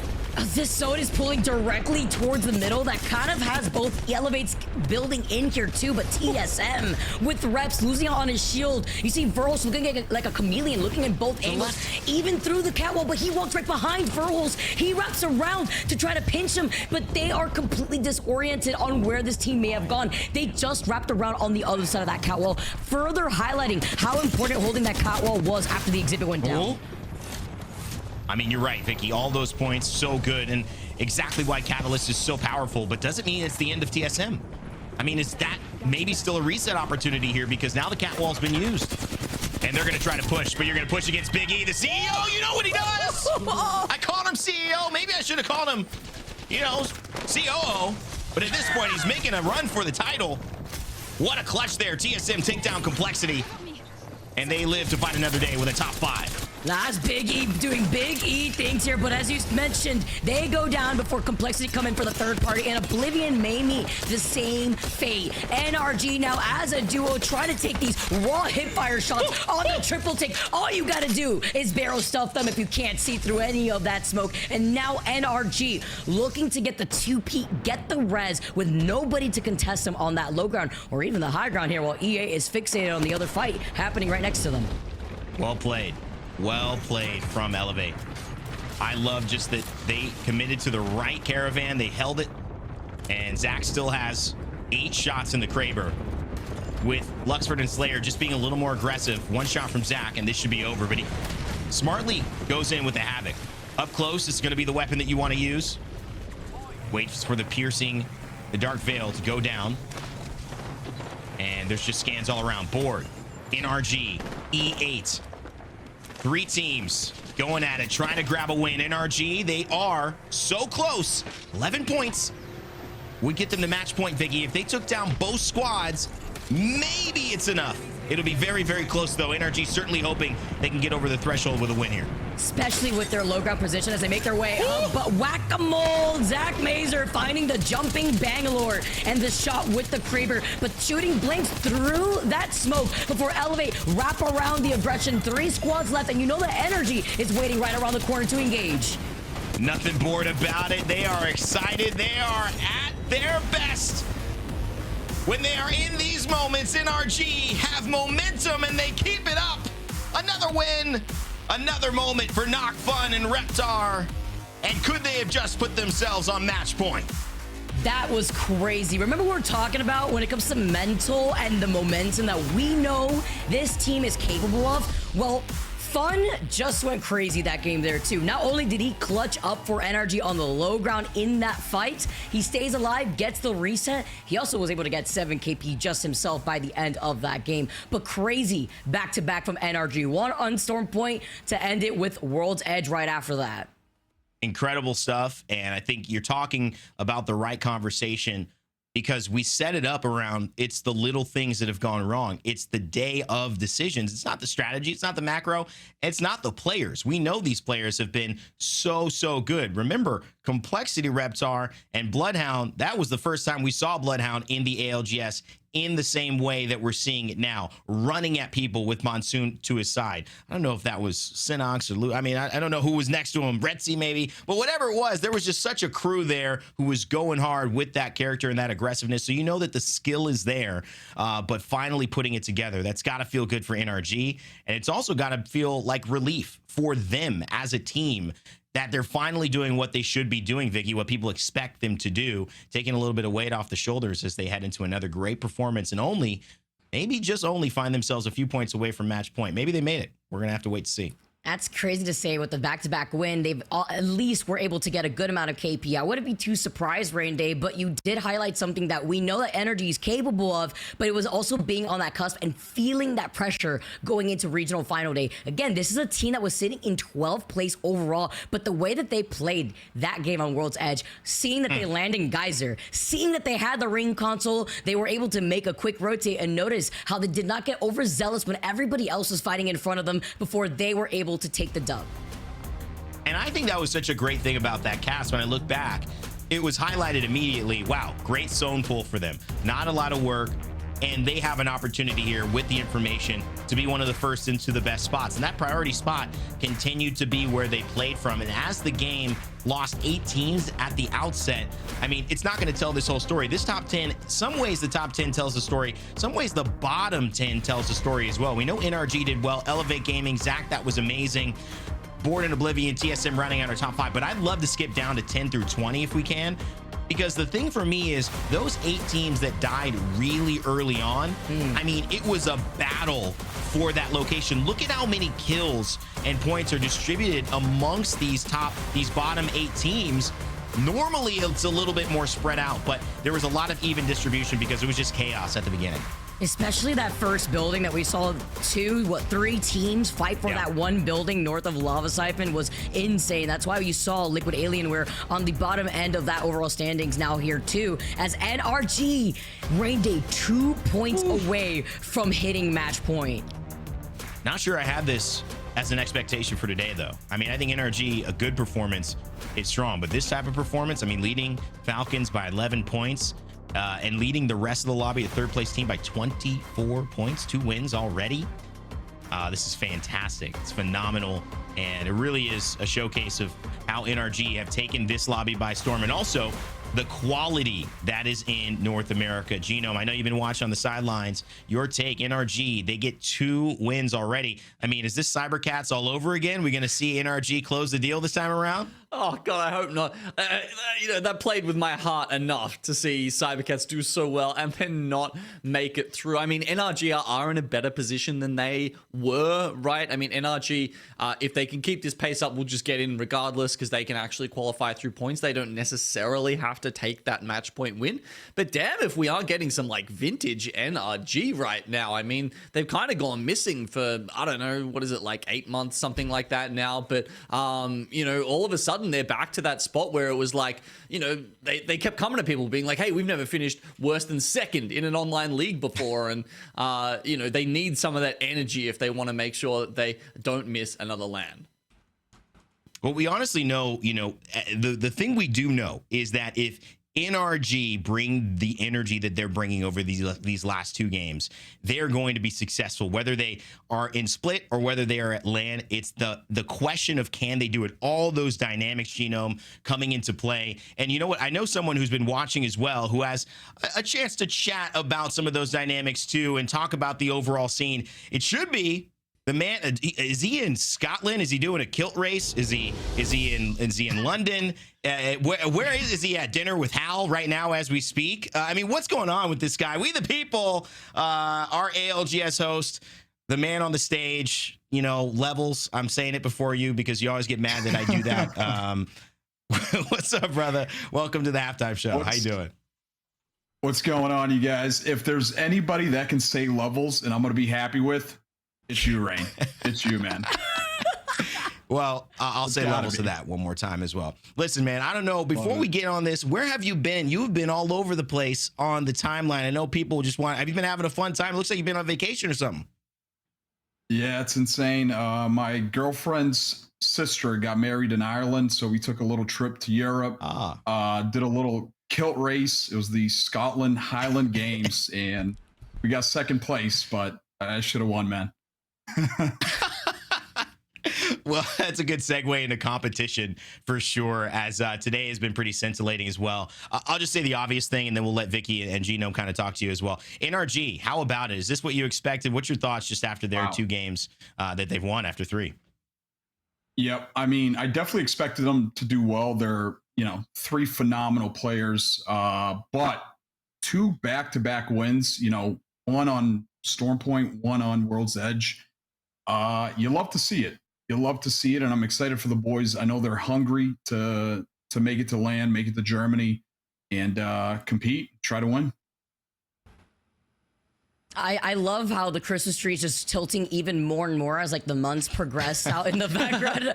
All right, peeps. I tuned into your stream earlier. You were super excited to join us here for the halftime show. Seeing the competition, the levels of competition in this lobby have just been crazy to see, alongside with Team Falcons and the way that they just treat every game like a kill race. But this is Match Point Regionals Finals, so you know you have to take the dub after you hit 50 points. I mean, out of the teams that we're seeing perform thus far, including NRG in that conversation, which of these squads do you think has that more consistent chance of taking the dub? Because I know, you know, the boys over by Team Falcons, they do live right by you over there by Austin, so it's crazy to see the way that they've been able to perform thus far.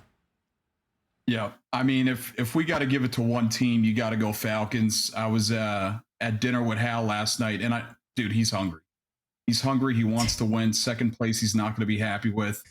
But you know, we are playing a battle royale. It's anybody's game at the end of the day. It's match point, and so we'll see what happens.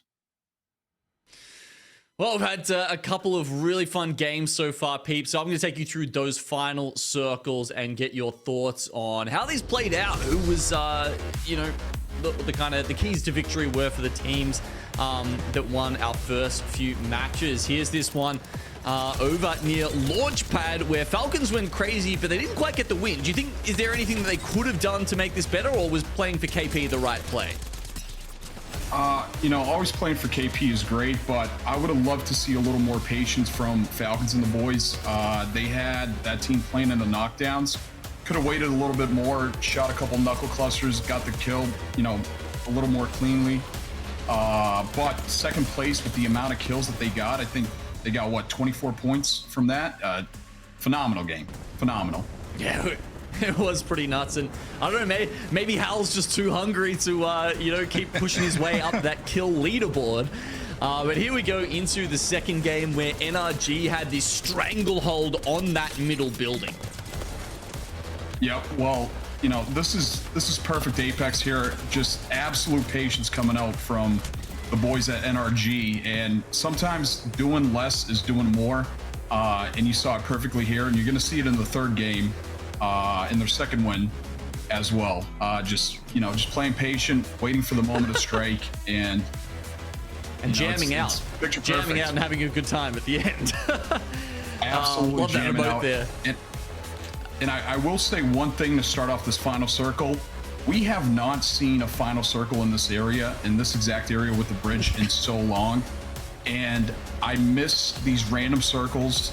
And I think that's one of the best things about Apex is all these, different end games. So would love to see a little bit more of that. Phenomenal headshot by Zach. I mean, I wish he hit the second one as well. Got a little bit of 3 KP right there. Oh, actually 2 KP. Fun stole one. And then NRG just coming in to clean up. Easy kills, easy dub, and 2 points away from hitting match point. Yeah. Hey man, well you've given us a very insightful quote today. You said you went out to dinner with Hal yesterday and he was hungry. The follow up: did he eat anything? Did you fill him up or what? Yeah. He ate. We all ate some sushi. It was good. Very expensive sushi. Daltouche picked the spot, man, but it was it was tasty. I could tell the Daltouche wreck was questionable for you guys as well. But all jokes aside, man, we like to have fun when you're with Atlanta. It's always an amazing time, man. And so we like to joke around. Hungry in game, hungry. Hopefully he got some meals before he headed into today's matchup as well. But peeps, at the end of the day, whether you sent Hal starving into the games or whether he was filled up, it was honestly one of those things where Falcons was always going to be a favorite. Are you predicting them to win before we let you go? Do you think this is going to be a Falcons day, even though NRG are playing this well? All right, like I said earlier, it's anybody's game, and it's tough to say one or the other. But if I had to put my money on anybody, I'm going with the Falcons, going with the house favorite. Still. Okay, the odds, man. Yep. If you win that one, it's going to be good. We appreciate you, brother. Thank you so much. It's always a pleasure, always a laugh to have you on. Thanks for joining us here so soon after all the travels. Love y'all. All right, peeps may join us as well after game number 6. If it goes that long, we know we'll at least do 6, but we could be closing there, Vicky. I mean, so funny. Peeps always just such a bright energy. It just makes you laugh right away. And at the end of the day, it's just great to see still sticking with Falcons. That's true love right there. Yeah, the dedication is real out here too, Rain Day. You know what? You gotta give props. I do not blame him, especially after going out to dinner yesterday. I mean, what do you expect? Well, I wonder if it was candlelit. Yeah, what was going on? What was going on here? What was the scene? What was the temperature here? A lot of pregame meal talk. Listen, these are athletes. Okay, we got to give it to them. Listen, I love everybody watching. We're having a lot of fun here, and we're still got more action to come. So stay tuned because we've got Vicky taking a break. We've got Tiff and Genome getting ready to kick it off in Game 4. Oh, we are full sending it. I thought we were going to a break. No, that's chill. All right, so here we go. I'm back. I was honestly really curious. When I was listening to that interview, I was waiting for peeps to be like I said earlier, Hal's hungry. And then he didn't do that, so I was a little disappointed, Gino. Yeah, look, I don't know. I don't know how much more we can say about that without getting in trouble. So I'm just gonna leave it for the moment, Tiff. But I'm glad that they're getting along well. I'm glad the Falcons are doing well. And look, it's always a good time seeing peeps.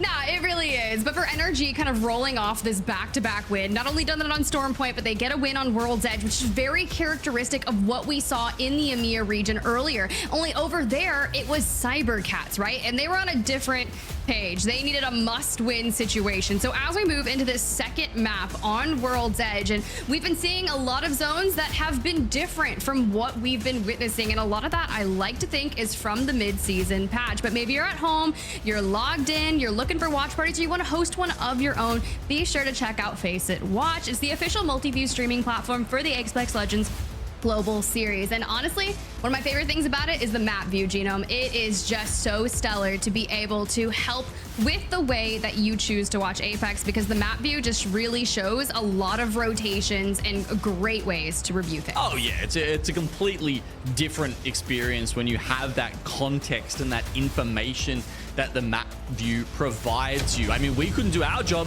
without it. We really couldn't, but let's get locked in. Map number 4, our dropships, multiple of them, zoom off into space. Honestly, I don't know where they're going. I thought you were gonna hit me with more Spar Wars there, but for now, we get a good look at Geyser, your back-to-back winners. Now, Genome, something that I was doing when I was kind of just prepping for this is, do you realize that the only map that NRG has won, aside from today, was a Storm Point map on match day 1? Damn. That's a fun stat to hear come out, I guess. Yeah, look, NRG are showing up here today. You cannot doubt that, right? It's a little sad they didn't get over the hump, and you know, I don't know how much more you can ask of them, really. It is only game 4. They're not quite on match point just yet, but it feels like it's imminent. I mean, yeah, they're 2 points away, and then we see that beautiful ring console scan, and look, you know, I think it's happening. I think it is happening. I think NRG, who are landing Geyser, which is crazy, see a most intriguing circle pull that is very similar to what we have been witnessing. Yeah, is it a repeat circle? I'm just having a look. Do they have a ring console though? Because you get the most tragic situations sometimes where a zone gets just dropped in your lap, but you don't have the ring console, so you don't realize it. And from what I can see, I think they've only got a survey beacon. There's a survey beacon in No Name. There's a survey beacon in Geyser. And if they're going to look at where this circle is, they're going to wait for the Overlook team to rotate on out where that ring console is, because you know Lava Siphon's going to have all the teams from the south kind of correlate up there. So their best chance at a ring console is actually Overlook. Yeah, do they want to go all the way out there, or do they just want to play off, as you said, yeah, watching the other teams like Cloud9 rotate, who, as they can see, are coming towards them? Oh yeah, no, they're going for that survey beacon in No Name too. Yeah, it's tough, right? You get a circle that's relatively easy for you to read, but you don't get a ring console to know where it's going. Plus, you think about their legend composition, right? You've got to see. Wait a second, we got Reptar on Watson. Times are a changing, no fuse for them. So yeah, even if I was like thinking they were gonna still have fuse and they would have to wait for a ringmaster to hit that ring console, but nah. We can see it on blue right there, and now we've got to fight our way out. Bleed already engaging there with Cloud9, who's been sandwiched with liquid Alienware. That's tough. Ooh, well, if Cloud9 were the team that they were watching to see what to do next, I don't know if running into the middle of several other teams is something that they want to follow suit on, frankly. NRG do look to be safe for now, but Complexity also getting caught up in the madness here as all of these teams kind of shove themselves somewhere in, around, near the choke that joins Lava Siphon and Fragment.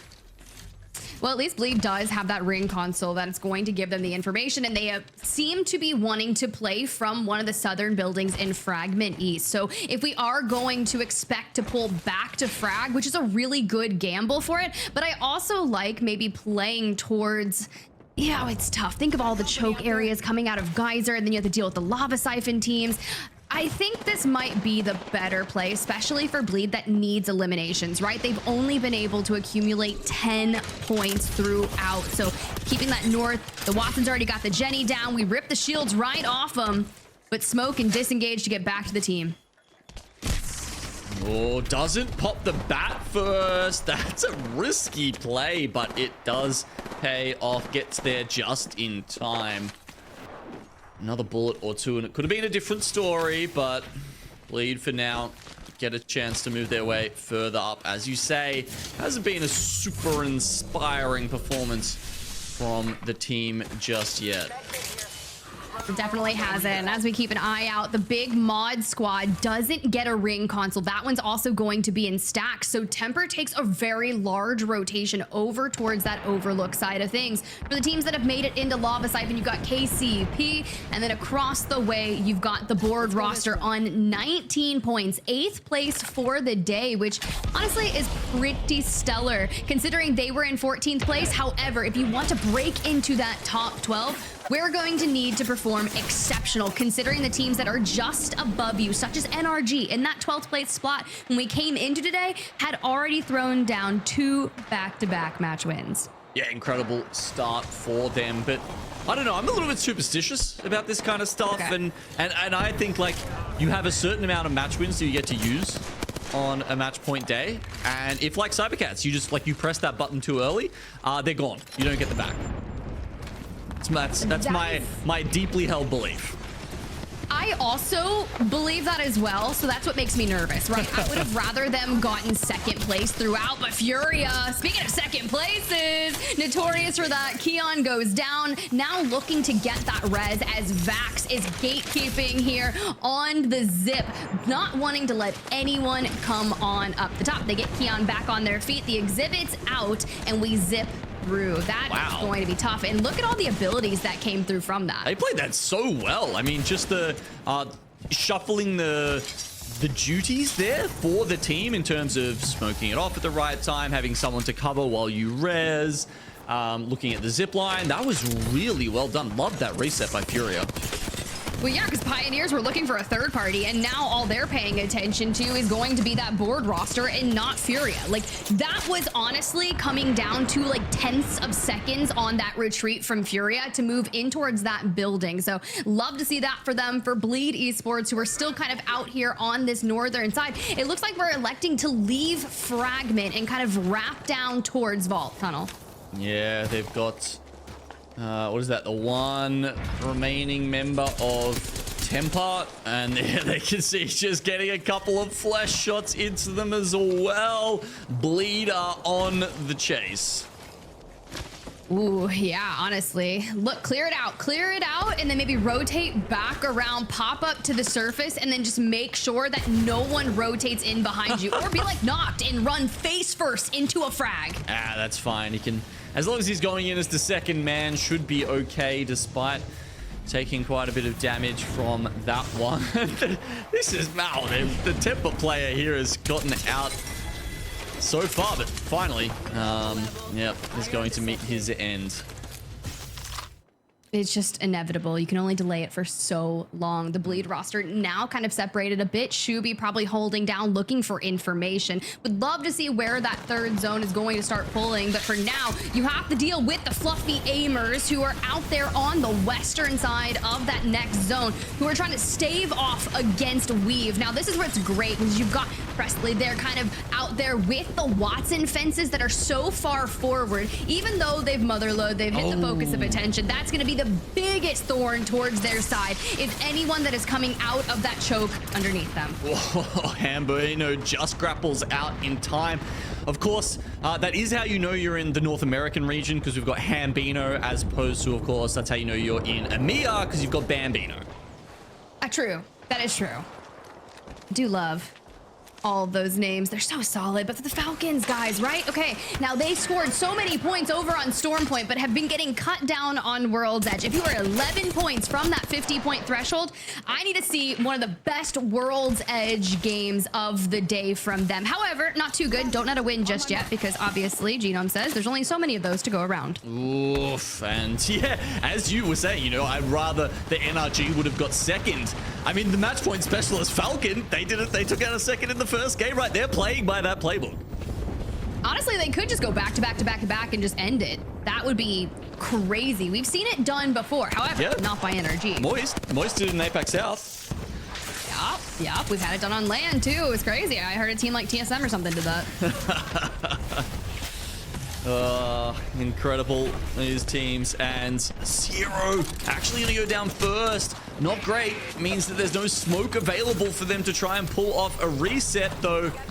Oh, I guess someone else helped smoke them to help Al get that bat off, and now they're gonna have to move forward here, trying to put some pressure on. Knuckle Clusters behind just to give themselves a little bit of time. LG are pulling up, though, as you can see, and I don't think they're gonna have time to get this off. I think Falcons are done. Yeah, Fluffy Aimers have fallen down to the final 15 squads of the lobby, and here comes Luminosity. Dia had them picked to win, and honestly, I was starting to believe it also, but they throw down the exhibit, they start chucking those frag grenades, which honestly, I love the Falcons' position, but not at this point in time of the game with so many teams around this area. Now, Luminosity moving in, they're gonna have their back clear towards that edge unless someone decides to rotate through that initial choke point. That's gonna push Falcons forward. This will will remain isolated unless Liquid Alienware comes back. Wow. Red Armor's insane. That's kind of what I'm looking at right now, because Falcons were in such a rough spot, and LG, I think, were just a little too reticent because they were scared, because they're on blues. And, you know, when you're hitting shots on people who have red armors, it kind of scares you a little bit. Here we get into the clutch between the two teams, and Gen and Zero will actually turn that around. This team is unbelievable. Yeah, I was gonna say there's 3 powerhouses, but then obviously they created a super team. That's what you would expect. And on paper, they are astronomical, and thank God that they've been performing to the best of their abilities that they can. However, throughout the match days, they did get progressively worse placement, with their most prior one being a 6th, which nothing to scoff at by any means, but you know the Falcons will not be impressed with that. For TSM that are looking to hit that rotation, I'm really interested to see them kind of come out of this S-shape area, because they did not go north towards the fragment side, and they're now being slammed by frag grenades, by mother loads, by smokes. A lot of vision and sight lines being cut off, but still trying to find angles around. Oh no, Verhulst though does not recognize that there's a player on the left angle, and that will see him traded for free there, and may even be the end of TSM. No? Wow, okay, they actually stay up here, but Furia, are they gonna push it? They don't know. They don't realize how weak they are. This is kind of like the LG situation. Sometimes you need to push in and strike while the iron is hot.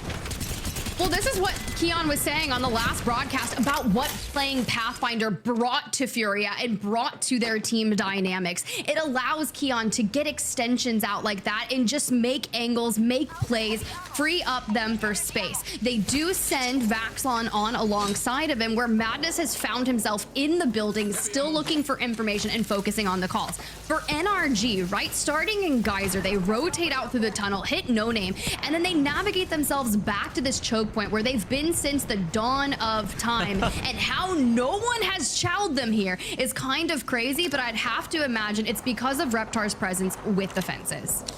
Yeah, that switch over to Watson does seem to be working out for NRG, doesn't it?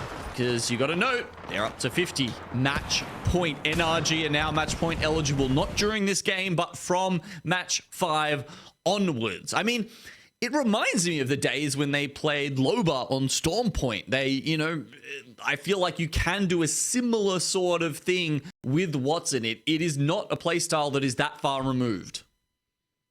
I mean, you think back to the EMEA region, you got Passion UA, they play Watson on World's Edge, as do some others. And for now, with that circle pulling straight towards ahead of them, they just have to move into a building and fight for that. For Falcons, who have found themselves on the edge, sandwiching Cloud9, who ultimately goes down to a knuckle cluster from Fuse, now they can kind of keep that information forward as SSG is forced down towards the remnants of Frag, and that opens up Falcons for a relatively easy rotate through the open. Yeah, it's not too bad for them now that they've, you know, Fluffy Aimers got cleared out ahead of them, which is really what allowed them to have even a chance against LG in that fight. But SSG are there up the top, and they've also got Yup nearby. So, look, it's not done and dusted yet for Falcons, and NRG are in a much superior spot. But, as we saw, they were on, I think, blues as opposed to the reds, so they've got some work to do.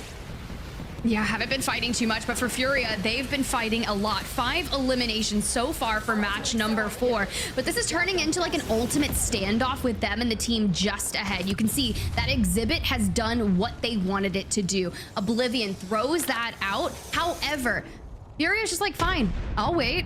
I don't have to play that game. Now you just lost your Exhibit. We're gonna evac tower around you, and hopefully you've got ult excels. Oh, and here you go. Here's a Rolling Thunder. All right, both teams just trying to get out. They really don't want to take that fight because it'll probably mean the end of both of them. Very luckily for Falcons here, all 3 teams on the northern side are going to fight each other. Yup goes down in the middle of Moisten SSG, and NRG actually get zone wrapped here by Elevate and win the fight. Not only that, but it gets them to purples. It does, and Falcons, they hit a rotate. Hal last standing between 2 golden knockdowns and plenty of nades to boot. 7 arc stars, 2 thermites, and 1 knuckle cluster. That's a lot of manpower that can come out of Fuse here, but we're gonna focus on hitting that res, but not until Guild full 0, but we still stick it. That's dedication.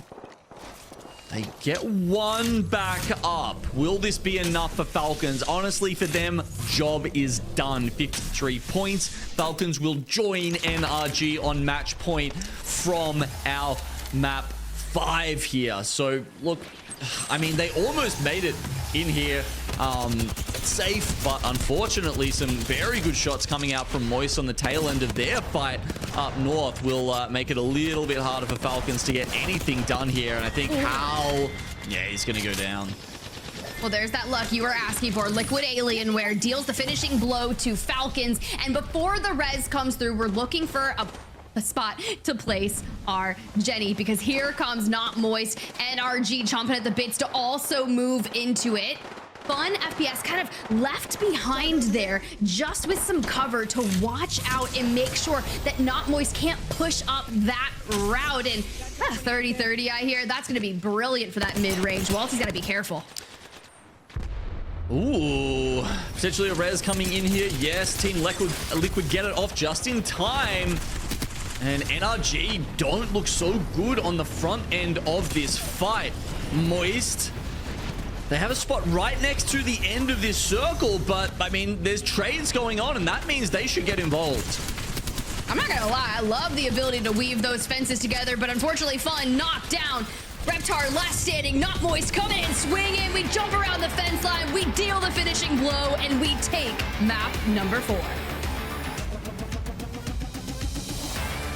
Well, inspiring stuff there from the no longer majority Australian squad. I must say, sadly, well, unless you're including Draugr as well as the coach, I suppose. But it's still a team I'm going to be cheering for. And look, they gave us so much to enjoy there in that match. It was we didn't get to see the fight up north. That was probably the key one where they had to take on SSG. But after doing that, the rest of the teams in the lobby kind of just got locked their horns, and Moist was able to come in and sort of take advantage of that towards the end. Yeah, once you start kind of opening those fights around those bins, you don't have a whole lot of cover. It's easy to lay siege to that. You can find those angles. And with the majority of people in our lobby like running Fuse and they just throw the knuckle clusters out, it can break someone down pretty quickly, which is why I love that Niazel was like looking for a spot to place the Jenny, albeit it was a little too late to try and make any kind of regain. But, you know, still pretty solid. Yeah, not too bad for them. And look, you know, this is pushing Moist further and further up the leaderboard. Again, they don't really need a win. They just need a solid performance. What was the it was like 12th or something, I can't remember, that they needed to get to guarantee them going through to the next set of playoffs. And they're looking very much on pace to be able to do that with a 24-point win here in game 4.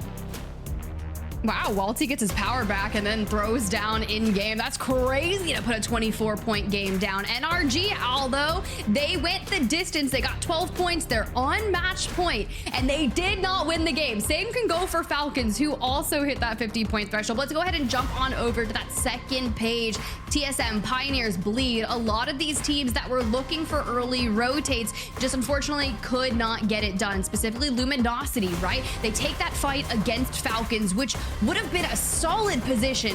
However, just a little too early for them. They could have zone wrapped back and maybe went for the NRG play that we saw Elevate do, but that would have been a distance. I mean, I was getting pumped for Fluffy Aimers after that first game, but a donut here in game 4 means that they slip further behind. Going ahead, straight ahead though, we've got Liquid Alienware, 4k damage for them. Jaguares with 5 kills, not too bad. Guild bringing it up here in game 4. Look at that, 1700 damage, but more importantly, 8 kills. Guild, a lot of the time, has been, you know, anchoring for Moist. He's a very careful player, someone who seems to only take fights when he knows he can win, and you can see here, he's converted that into a lot of kills for Moist.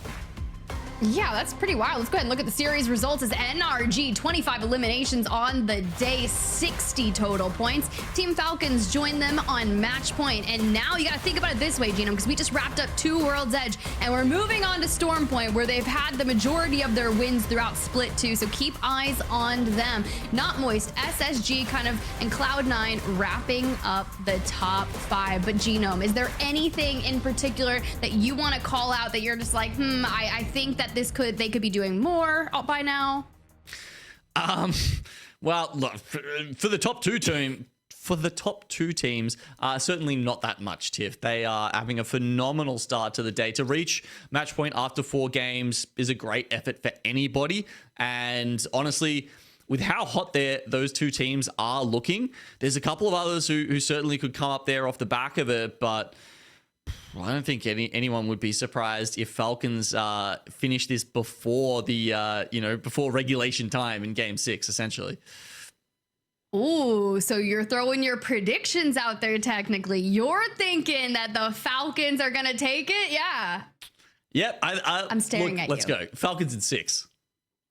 Okay. All right. We'll see. We're gonna cut to a quick break, and when we come back, will it be Falcons in 5? Will it be Falcons in 6? I don't know, but we're gonna find out.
In 6, that's the question as we go from overview to down into the caster booth. My name is Rain. I'm joined by Tiff yet again here to get us going for what could be the end of the tournament. NRG Falcons sit with a chance to close it all out if they win this game.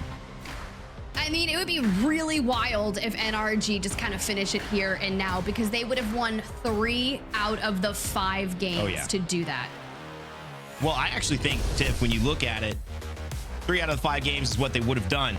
But they put themselves in such a good position to play off of the momentum they already secured, right? And there's other teams that maybe are starting to get that momentum, and that's why it's a game of timing, isn't it? Game 4, we saw Moist start to wake up. Yeah, like this is solid. Even with the zone wrap from Elevate, NRG just reads it and takes them down, and then everything kind of starts to correlate around this. But when we talk about NRG, and I looked back at like their placement leagues, the statistics throughout all of their maps, historically, I said, the only win that they obtained was on match day 1 in Storm Point. Outside of that, they had 10 top 5 finishes.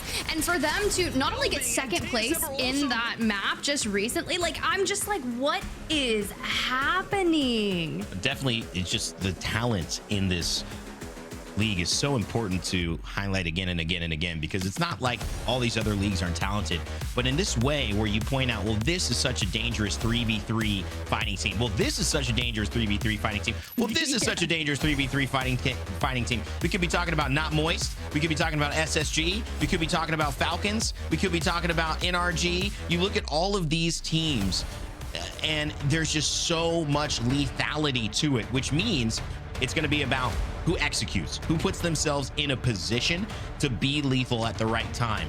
Anybody who makes an early mistake, well, they're going to be paying for it because it could be over in this game, Tiff. Also, if you're a little bit too cautious, you don't get to that zone aggressively enough, you might not have a chance at the end to do anything. So there's this fine line to walk, and it's game 5. Will NRG walk it? Will Falcons walk it? They've certainly set themselves up to either win or go home as disappointed. A lot of people thinking, well, the win could happen here. Yeah, and I mean, if it stops here, where are you at on the leaderboard if you're outside the match point, knowing that you're on the fringe of that 12th place position to lock in land? What does it do for you here if that scoreboard locks in after this game? Teams that were on the fringe aside from this, you know, NRG at the top of the leaderboard, but they came in 12th place. Cloud9, 11th place. Not Moist, 10th. And then you looked at the leaderboard, Not Moist is in 3rd, Cloud9's in 5th. They are doing everything that they can to make sure that when the day is over, they've got a ticket straight to Mannheim, Germany. I mean, you look at a team maybe like, I don't know, if you look at KCP, 14th place, they're in 8th. You look at the opportunity for them to fall because currently they're sitting in 14th. They're in 8th overall coming into this. They're sitting in 14th today. And teams like, obviously, Fluffy Aimers, they're performing well. A team like Oblivion, who is in 13th position, well, they're 6th place right now. If it ended right now, surely Oblivion would be able to jump up into that top 12, having placed 6th here today. If someone would fall, would it be KCP? Who would it be? We don't quite know, especially since NRG is also performing well. Cloud9 also performing well. Complexity might be a team that could worry a few because they're, with 72 points, Tiff, but they're in 16th place right now. That would only net them 4 more points. So 78, if it ended now, 76, excuse me, would be the number to beat. And I see a lot of teams that could beat that. That's what's scary. Exactly. As we get a good look at where that zone is pulling to, Liquid Alienware will reap the benefits of an easy rotation for them. Even Cloud9 hailing as they move out of that Jurassic. Oblivion making that quick rotate from Cedo. But you have to start to wonder, Complexity, if they are in 16th place, knowing that they were in that 9th place position coming into today, you have to be so worried about dropping. And like, this has been such a substantial split too, and Monsoon has had those pop-off moments, but maybe if we're under threat of it ending here, we need to have a pop-off moment. We need to have it this game. Yeah, and you just I think a 10th would almost be confident for them, but a 14th to 19th, that starts to be a little scary. As we see the map coming down as well, we'll keep you updated on the situations, the scenarios. Really, there's this battle to make it. It's a little less stressful for those who are trying to jump in because there are chances. Obviously, anyone who wins is going to be going to Mannheim, Germany, but it's also a battle at the top. But speaking of that battle of maybe just desperation, a team that needs a temper, Flat, fighting against each other right now. Evac tower goes up. Is that for the Fuse ult? Could be. Big Louie might pop it. It's actually looking like it's more for the rotation. Fuse ult already been used in the engagement. Nano Fry is going to continue moving over the rock, heading towards Barometer, and trying to secure a spot because it is an early Barometer zone, Tiff. So priority position looking to be grabbed by Flat. Yeah, Barometer's on fire right now. Complexity rolls in just towards the lower angle, and Liquid Alienware is at the top. You know they're going to be looking to come on up here. Lou has already dropped a knock onto Akimbo, and here comes Blinksers, and Oblivion has fallen. Liquid Alienware now have this time to reset, but they're not going to get a lot of it as that focus of attention does connect, but Complexity is not going to push off that. What a big difference that change to that ability made, not allowing revives when it first came out. Obviously Flat under a lot of duress, but you can imagine just that if that would have canceled the revive there, I mean, how powerful Seer was. Plus it did 10 damage as well. It's like, you know, insult to injury. You're already silencing me, you're canceling my revives, you're canceling my shield batteries, and you're just gonna hit me with 10 damage too? I mean, it's not even significant damage. You're just doing it because you can. And of course, I that smiled through the pain of that. You had to. Yeah. I don't miss it at all, but I love to see the reworks come through. And now we've just turned into one of those things where everyone is starting to run it after those mid-season patch changes that came through for Bloodhound. You've got exhibits galore, but as we kind of get a look at where some of our teams are, more in particularly some of our teams that are on match point. The squad on your screen, NRG, they've got that next zone information. And when you think about getting into Barometer Rain Day, once everyone has kind of moved in and trying to cross that open water, it can be so difficult. It's a very hard zone to move into late. It's not an impossible one, though. There are a few, you know, I say maybe Cenote Cave is a little harder to move in because there's just so many choke points into this small island. Barometer's got a lot of open water around it. So while it might not be a winning position, there's a lot of stuff that can happen during rotations, during zone 3, 4, that can give you an opportunity to execute on a play. Falcons have traditionally done well in this zone. In some of the scrims earlier this week, out of the 2 barometer zones they faced, they were in the final zone, top 3 in both of them. One a second place and another a second place. That last second place, though, they were killed by none other than CEO, or COO as I'm calling him now, Verhulst. And TSM also mirrored that match, fighting by that gravity cannon that you could see to your left there in this beautiful overview of where this is. So will that end up being a little bit of a premonition of what's to come here? Will we see Falcons find a secure spot? They're certainly in zone, ready to go. So are NRG. So 2 of our match point teams feeling pretty confident right now, at least where they're positioned.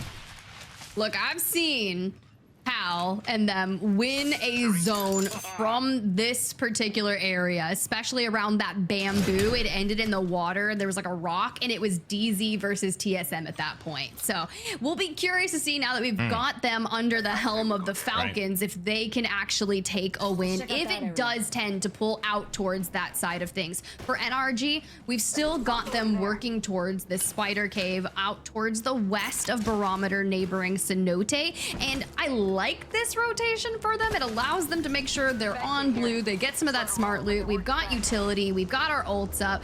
But what do we do to like kind of close this gap of the open water, knowing that teams have been on the high ground? You see where Luminosity has poised themselves. Like, it's going to be kind of tough because everyone's going to be looking at that.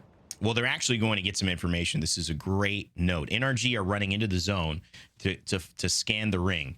And as they do this, as this closes, they'll get the next ring available. So they'll have even more information on where this is going to pull. And you could see it right there. It's going to pull exactly to where Falcons are. So NRG know instead of trying to flank down that southern side, which might have been the more typical approach, they're going to have to play northwest, maybe even north, and run into TSM. Because right now, TSM from Cedo, they also have a really good spot in command of that choke on one side or the other, to be able to hold it off against the teams who are rotating.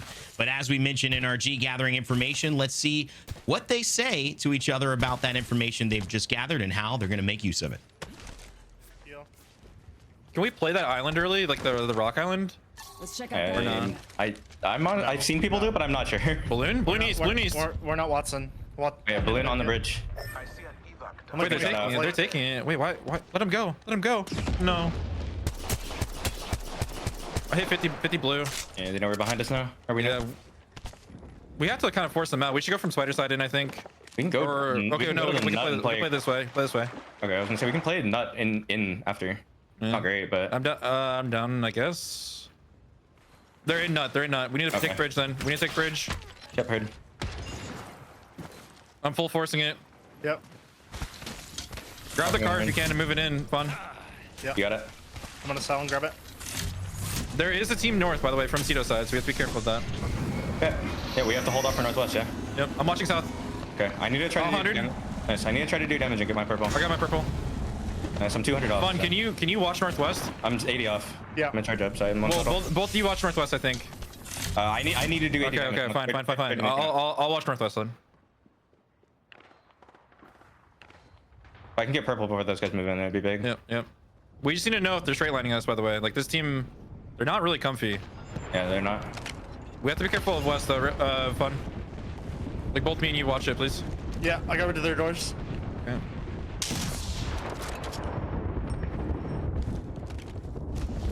Should I play, like, over here? This is way There we go.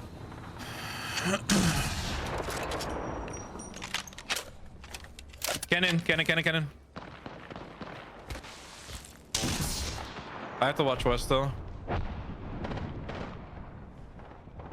On the left side of cannon. I kind of need to like take prio on fuck, man. Do you want to trade me? I mean, I'm not getting damage. No, that's fine. It's fine. Okay. I think you need to play over here, Rep though. Yeah. I think you need to like. Yeah. I was trying to watch the net team to make sure they don't run over. Play over here, and I need to force the cannon guy off. All right, heard. And NRG caught between two difficult decisions. Nothing seems perfect either way. That's the difficulty of it. Tiff, there really isn't anything perfect to do. Teams already in front of them on either side. So it's just a matter of them choosing what they're going to do and make that play, of course. And also, Reptar trying to join them on a purple. We just need to connect one of these amped up Sentinel shots. Maybe to the head would make it a little bit easier. Fun, though. You can see he's watching that northwest side of things. And before we cut away, lost a significant amount of damage. We'll check in with that later because Elevate getting Mixie over here at Cito. Time is of the essence. You can see that round 2 ring is closing. The grapple to the roof. Kind of oversee the res here onto Zach Mazer. Still looking for fulls. Time is of the essence. We got 2 eliminations, but a squad that needs to perform well here in the regional finals, knowing that they came into this in 15th place. Yeah, this is definitely a team we would like to see, and they would like to see themselves as well jump up. It would be a great story, especially if E8. Just a journey for Zach getting into the split too. Remember, as teams started to shift, trialing out a lot of his team members from E8 and going to different squads, losing Shubi, losing Zap to TSM. That E8 roster was looking so good, but just that land couldn't get over the hump of being contested early on and often, and now had to create a new identity. But Zach Mazer has felt like he's redefined what Mazer moments mean to be these clutch, excellent showcases of what he can really do as a player. He's done it already in this game, getting a top 3 earlier on World's Edge. Can he do it again here as we take a look also at TSM, who are looking at E8 and Zapto, and I was just speaking of on your cameras just now as we go back to Barometer, where the action is. Teams on the backside, Tiff, trying now to rotate towards the middle of Barrow, where this zone is going to end. Yeah, it's going to be really interesting, right? So you've got to hit a good rotate in, and there's some space here that they'll be able to play. But in terms of getting towards that building and what's in towards that next zone, look at what Team Falcons have done, though. They're split holding 2 of the main buildings that are in that next circle, which if they can hold on to that, it's going to deny a lot of these teams space. We've already invested an exhibit that's out there. Team Liquid Alienware is going to be in the center. Jaguares down. Yanya about to join them, but gets under the cover. We retrieve the banner, and we need to reset. With 17 squads still up, it's going to be very difficult. Reptar finds a kill in the kill feed with the Sentinel, so feels like maybe he's got to that purple. They've survived. You can see it just there. Bleed Esports still holding above. Falcons inside the building, though. One of our match point teams. They've got to hold up against this. Lots of damage on Al. Return right back to Jin Burton. They get it down early onto Keon. This is Furia, and that's it. Furia eliminated that quickly. Falcons hold on yet again. They're still in a great position, just holding on the north side of zone. A lot of teams in front of them. Will they push in? You see to your right, NRG, Bleed, going to be coming the direction of Falcons down south, but behind them is TSM and E8. So much pressure is going to be coming from this north side southward. It's going to be a crazy next zone, Tiff. Yeah, this is going to be tough. And where Elevate Gaming has found themselves, yes, they have to dive underneath. But what Bleed has done is they played forward and fenced off that area that Elevate will need to come through. For SSG in 4th place, 29 points. Still trying to make sure that they can section off a piece of this, because Not Moist, we last saw them in Barometer, kind of looking for playable space. And the likelihoods of them trying to rotate through SSG, well, that was looking good until Koi decided, no more. Pioneers and Not Moist back to the lobby. SSG, a team we have been talking about hand in hand with Falcons. They've actually been the team that would have contested the super team so much in this earlier part of the split that we thought, well, are they super? Yeah, they started to separate themselves with the consistency. That's why we're still considering things like Falcons in 5, Falcons in 6. But do not count SSG out. Just a pioneer in Utah Esports as an org, also just good peeps as well. Big shout out to Sean Duras and the team over there. Been with them through many iterations of games I've been involved in, and great rep here in Apex as well. NRG starting to make their move, Tiff. 13 squads left, all on purple. So far, the dream is still alive. Gotta close through the water, and if we can, save the smokes for the very end. I just heard one get expended, so maybe we've already banked another to be used at a time where it is going to be critical. Reptar up ahead scouting, hits for 88, gets a shield crack there, which is gonna be nice, but it does give information of them kind of rotating in from this angle, and is likely going to warrant a little bit of punishment. Going to be interesting here too. The pressure that Falcons have or give towards NRG, because right now Falcons are spread. They're taking a lot of space. NRG are dealing with bleed, but if Falcons, as they love to do, try to get some KP, try to just pressure out if they see some lone rangers, well, NRG could be in trouble. You see the shots kind of ringing past Reptar, so that they know they've got to play these angles just so perfectly well. 33 on the G7 scout, hits once, will reload. Nothing more from that from Knock, the IGL. Looking down to the site, sees a team flying above. That's TSM. Elevate Gaming also flying as well. Bleed Esports, the ones running in front of them. Shooting, missing most of those bullets, but gonna hit a few, you would assume. You can do it. I have faith. Still, just the pressure's probably enough to ward them away from the direction NRG wants them to run. If only they were a little bit magnetic. No, see, this is why you save the smokes for a time when you most need them. He just finesses his way under a little cover, hits that shield bat, and we're okay for now. But you have to turn your attention more directly towards the main buildings, the Falcons in particular, being sieged now by Complexity. Cloud9 has fallen, and now that the circle has collapsed, we can see where it will pull towards as NRG still trying to stabilize around the rocks. Far from done, but top 10.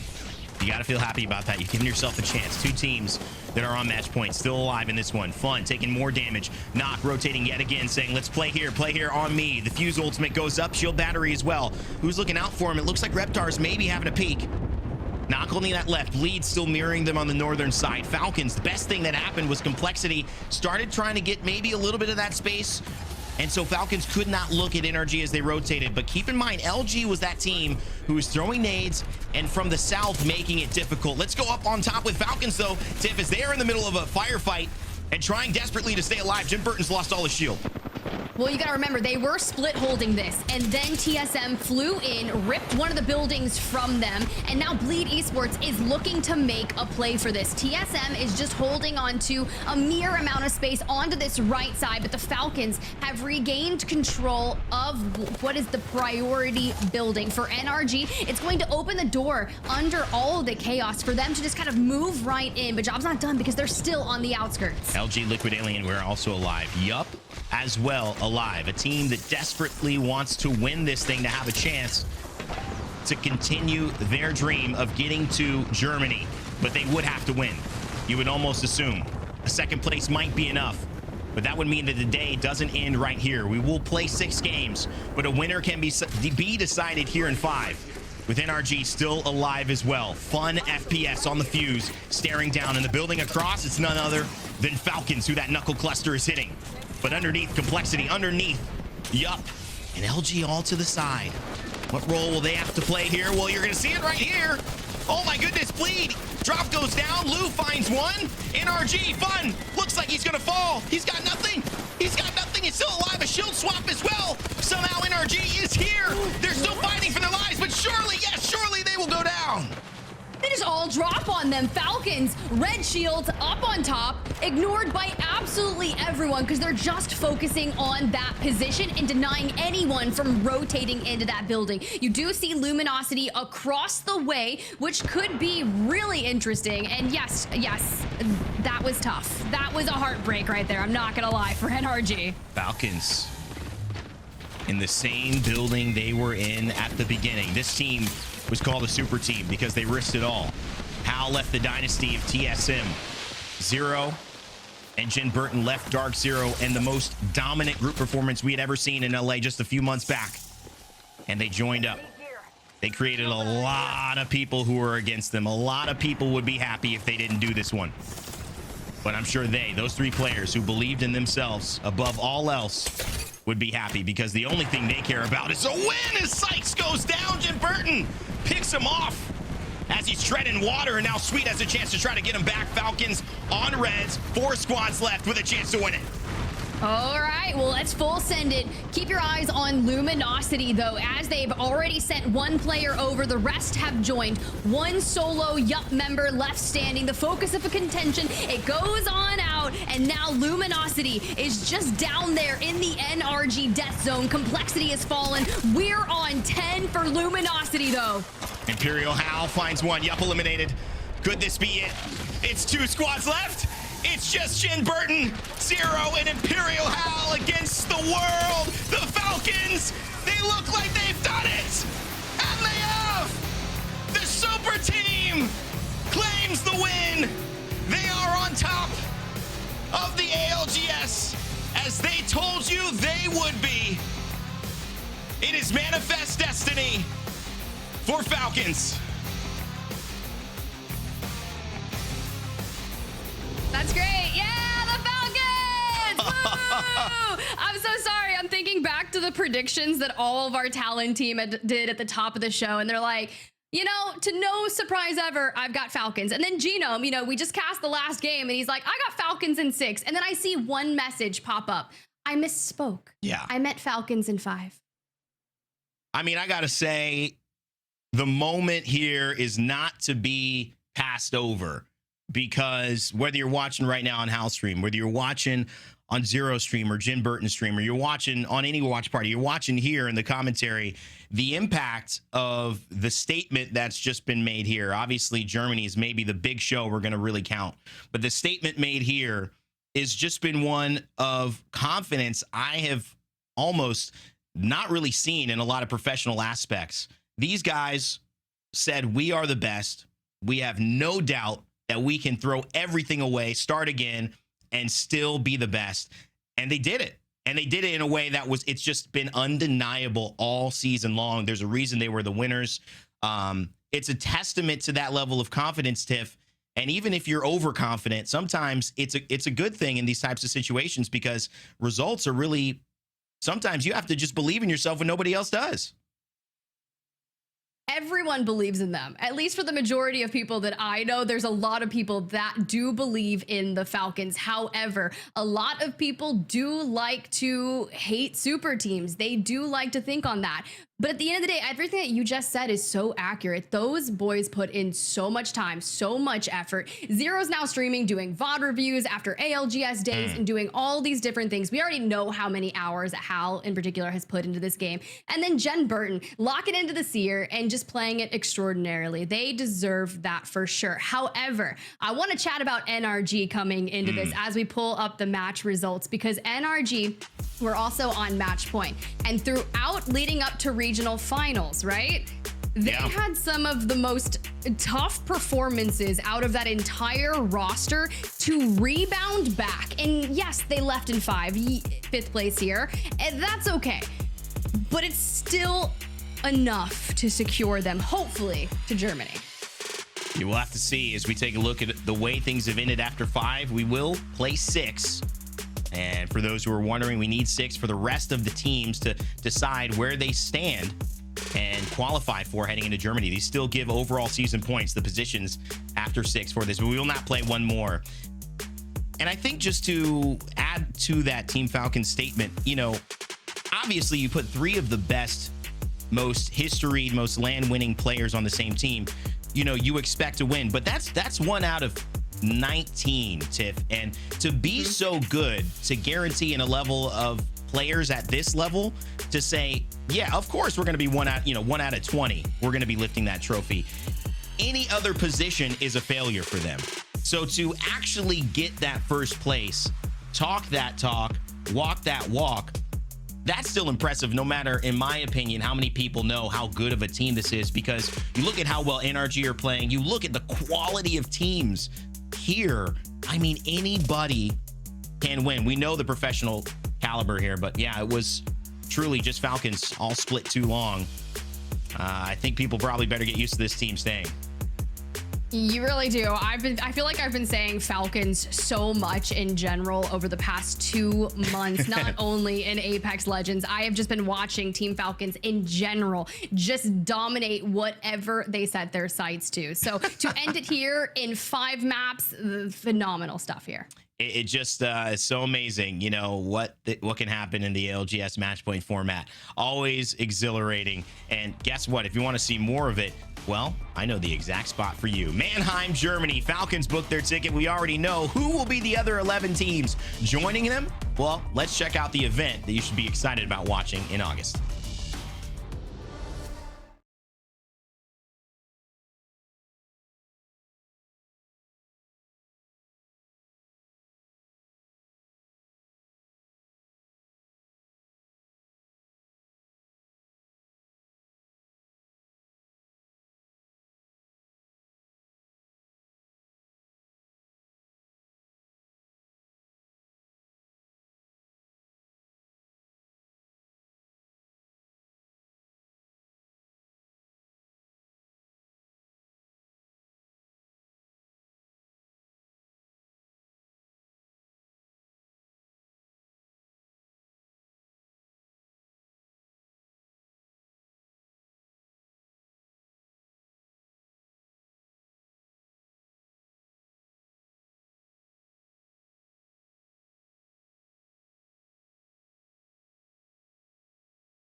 Welcome back, everyone. You thought it was over? Sorry to say, it's not. And Team Falcons, they take it in 5 Genome. I cannot believe it. They did it, but also I can't believe it. Look at the amount of kills that they're farming. I mean, yeah, you're right. You're right. Just Hal was literally farming. He has like 18 total kills, 8,000 damage over the course of the 5 games. But you know what, guys? While you're here, and if you want to see Team Falcons in action and to perform live, guess what? Make sure to stay tuned for Split 2 playoff ticket purchases. It is going to be absolutely insane. Tickets will be available soon, so you absolutely do not want to miss out on all the action. Don't forget to check out algs.ea.com for more information. It's insane to say, after 5 games, Genome, we get to close the book on our match point regional final in NA team to take the dub as we take a look at some of these match 5 highlights. So this is that ending, or actually, no, a little bit earlier than that. And you can see, okay, skipping ahead. We can see NRG went down here, man. This was tough to watch from Fun's perspective, actually, not hitting a lot of shots, and that essentially kind of ended their chance to be the one who walked away with it in 5. And NRG, honestly, they were pretty close. Falcons, they played that main building and then they moved over to the coffin quite late. And, you know, that was exactly how you needed to do it. That's where the zone was shifting. If you play the coffin early, you get slaughtered. It does end up indeed being your casket, but playing in the later stages is just doable if you're a team of the quality of the Falcons. Yeah, and they timed that rotate to take that building so fast there too, ahead of the likes of what we saw from NRG when they had to force their rotate in a much more difficult position. But then taking game number 5 in such a decisive way while we still stick onto Storm Point. You may be wondering, well, Falcons won regional finals. Why are we going on to another game? Well, guess what? Even though there's a huge gap between our first 2 squads, NRG and Falcons, NRG sitting at 67 points, and Not Moist is right behind them in 3rd with 36 points. That is a huge gap, but you want to be able to squeeze as many points as possible to see who of our top 12 teams will be going over to Germany. We know 100%, even if Falcons didn't play today, they were going to be making it into Split 2 playoffs, but they have to take the dub. On top of it all, just so that way they let everybody know, performing in the ALGS from all different regions, that they're here to show up for Germany, and we still got one more game to go. Yeah, I mean, I think they pretty much had first place locked in as well. So, yeah, you know, they knew they had the 20K to their name, and that's why this last game is also a little bit important because, well, it's a little bit important for some teams. It's very important for others. Yeah.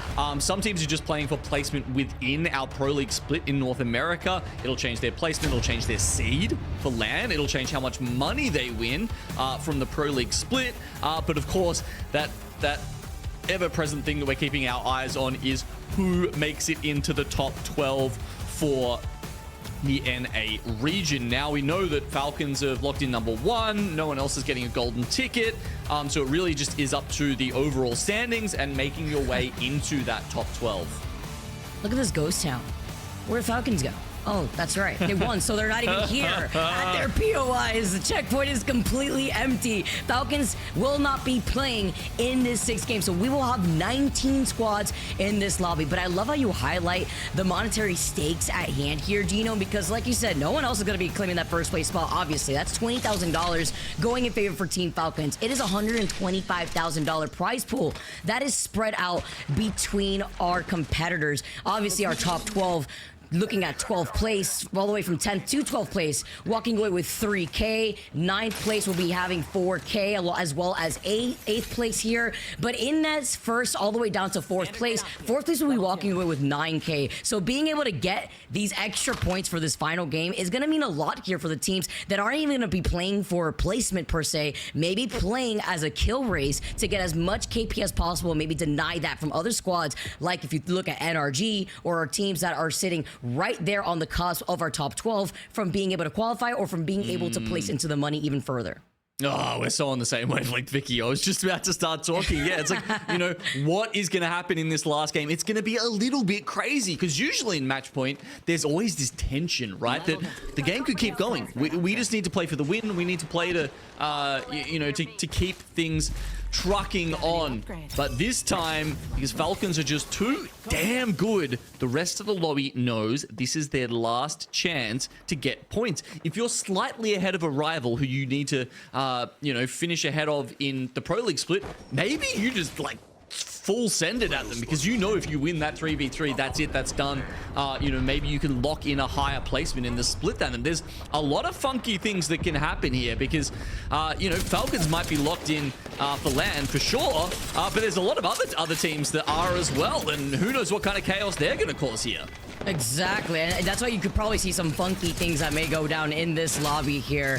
Last chance opportunity. We know that NRG feeling pretty safe now as they were on the cusp in 12th place, but seeing their progress for today has just been absolutely amazing. Though you gotta look at teams like Oblivion, Board, Elevate, how they've been doing thus far and what they could do for this final game if they could get any extra points to put them and keep them safe in the overall standing. Not even thinking about teams like, you know, Furia, who basically have already punched their ticket in here too, but who are sitting on the bottom end of the overall standings within this lobby. Exactly. Look, the Falcons fans, they're already off, you know, having a beer, having a good time, celebrating, right? But there's still a lot of fans out there who have got their nails, you know, biting their nails right now, wondering if their team will make it to LAN. Still quite a few teams down there on the cusp of getting through or not. I do want to highlight with Flat coming into play and knowing that this is the last game, they were trying out the Revenant, the Wraith, not really working out for a team who's sitting in dead last. Unfortunate here while we take a look at more squads who are making their rotate. We saw earlier on that this circle is pulling very similar to a circle that we saw at the very beginning, Genome, over to that north side of Pylon by No Name that exits out of Jurassic Park while Space Station trying to take this fight. Space Station, well, they're obviously further up in the standings and should be okay regardless. Temper, we also talked about them being one of those teams that had to get the first place finish. Now all of a sudden, you know, what's their thought process going to be when that incentive is being taken away from them? When you're feeling the pressure like that here too, Space Station sitting in 4th place overall with 34 points, but like we highlighted, there was a quite big gap between the rest of the lobby and NRG. Now that Falcons is not present, they are going to be able to get that cleanup onto Temper here, onto 2 members of Temper, leaving 1 still alive, 18 squads left, but here comes a third party coming in from Flat. Okay, teams, if they need the KP, they're just gonna have their ears attuned. Any shots that they hear ring out, they'll be making a beeline straight for that location. They have to come and grab as many as they can, especially for a team like Flat. They're currently sitting in 18th spot. They want to improve that position, and they're going to get involved in this. Yeah, gotta give them A for effort with trying out the Revenant here, trying to make the magic happen as Liquid Alienware, a team that everybody had in their sights here too. Yanya with the hipfire shots, lovely follow-up from Hawadis, being able to get Mamba knocked. Gonna be able to try to get the reset here with the shield bat. You can see Liquid Alienware healing from right down below, but while this action has not stopped over by this south side, you can only imagine who's around here. It's gonna be an isolated fight. They don't have to worry about a third party, instead of just trying to clean this up before they rotate into that circle. Oh. Yeah. They don't see it. All right. Nothing to see. Crawling. Keep crawling. This is like the Jerry tactic from Rick and Morty. It's like I just kept crawling and it just kept working. Oh man, but when you got a seer to deal with, the anti-rat strat comes through for Liquid. Talk about repositioning though from Flat, who are now taking two different angles at shooting at Liquid. The reason why we're seeing this isolated fight happen too by the south side, and why you don't see these squads by the north side really get involved yet, is because there is a ring console here. So these teams not only fighting for that information, but also if they see some easy third-party opportunity, you know they're gonna capitalize. And I'm thinking LG in the distance have rotated from Jurassic through Pylon, where they had a ring console, and now after hearing the shots, wanted to show their face for this fight too. Oh, these teams have just taken the longest time to get this fight over and done with. Billy Joel singing in the background here as LG pull up and say, well, you guys are a bit silly. Don't know why you're sitting in zone taking this fight, but that's going to make it really easy for us while we sit on this hill and pick you apart. Oh, they know they're healing up here too, just waiting in the distance on the other side of this hill. As they creep up, they know the ring console is right there. They're looking at Liquid before the 3-2-1 comes in here for Funk to follow up with Sweet. They don't get the knock right away, but they know that they're feeling the pressure since they're still taking that slight little tick damage that the circle provides, but it is that first ring. Yeah, the damage isn't too worrisome from the ring itself, but if you get into a spot where you start struggling, it can be a little harder. You can see Nano just pulling off the med kit there. There's still another team in the area, by the way. Like it's Liquid and Flat are still there. It's not like they're just, sitting here healing up by themselves and trying to wait LG out. The fight technically is kind of still on. It's literally Nano who is the solo that is alive for Flat. They don't have a support legend too, right? They can't just res with a replicator. They're gonna have to pick up those banners. While that action has been taking its time over by the south side, you're gonna be able to see teams like TSM now flying in from the distance, flying over not just 4 teams, it's like 6-7 teams that are looking at them right now to try to find some space inside what is left of the middle of this final circle. Yep, you can see they've got that scanned as well. The information very much well aware here as Reps decides to go for the Reckless upgrade there. Level 3 for TSM. They are directly in the middle. They've got everything to play for here, TSM. Very much towards the top of the standings. It's been, it's crazy to think how far ahead Team Falcons are, maybe even SSG, when looking at how TSM's gone, and it's kind of hard to think that this is actually the team that's sitting third in the standings right now. We really are having one of those stare-offs here. Oh, he wants it. Waiting for it. Post it up. No! Oh, no! Rampage moment. Ain't no way. And that's with Monsoon griefing somebody with a charge rifle right in front of Timmy's eyes. But is it Himothy here as now he's forced to reposition? They know exactly where he is. Rampage in hand. Having to now find him, though. He still gets the crack nonetheless. Monsoon gets taken out, but it wasn't at Timmy's hands. It was Dupe in the distance with the knuckle cluster. Man, that is absolutely 100% consistent with my experience of the Rampage, like every time, man. Your crosshair is like directly on them and the bullets just like go to Narnia. I slap with that gun. Really? I slap with the Rampage. Oh, man, that gun goes she's just crazy. I love that weapon, especially when you have it charged up and you know somebody wants to hide behind the door, so you blast the doors open with the charge up Rampage. But anyways, not something we obviously see within the weapon compositions and the meta that we've been witnessing with the Havoc, that even with that slight nerf to, you know, obviously being utilized as the most consistent weapon alongside the Hemlock. Talk about also other squads now rotating in this direction of the circle, with LG holding that command center side over on the north side of Jurassic Park. But Elevate and Board on the distance, now noting that they're gonna have to be moving closer into that circle. Yeah, they are trying to hold out on that western edge here, Vicky, but Moist, well, you know, just it's Timmy, I suppose. And then LG are also in the vicinity. I'm kind of pulling away from each other at the moment, and pulling away from Yup in those buildings, who is... We do see most teams split hold when they're going into those two particular buildings. Just seems to be the, you know, unless there's like, it's a, you know, a zone 5, zone 6 kind of situation where everyone's pulling up. Yeah, you generally don't coexist with someone else, as you can see Yup sort of bouncing back and forth between the two. Even not Moist still alive with Timmy, just holding on to the sliver of hope to get some extra points on the board for this squad. Incredibly important here, seeing that they were one of the teams that could have been at risk of being on that cusp. They were sitting in 10th place before today on top of C9 and NRG, wanting to be able to put any extra points here since they are right now behind NRG in second place with 38 points. But we know, Genome, that that gap between all these other squads is not very big. It's like a 2-point difference between a lot of our other teams here. C9 holding the south side, trying to gatekeep Weave. C9, they were the ones probably most at risk at this point of falling out of that top 12, Vicky. NRG have, I would say, almost certainly done enough, even though they were 12th position coming into today with a stellar, you know, couple of wins there. But C9, not so much. So, you know, do they have to worry about Oblivion or Elevate? I guess those guys haven't done all that much. Maybe it's a team like Fluffy Aimers. If they can pull off a game similar to game 1 here, maybe they start to leapfrog.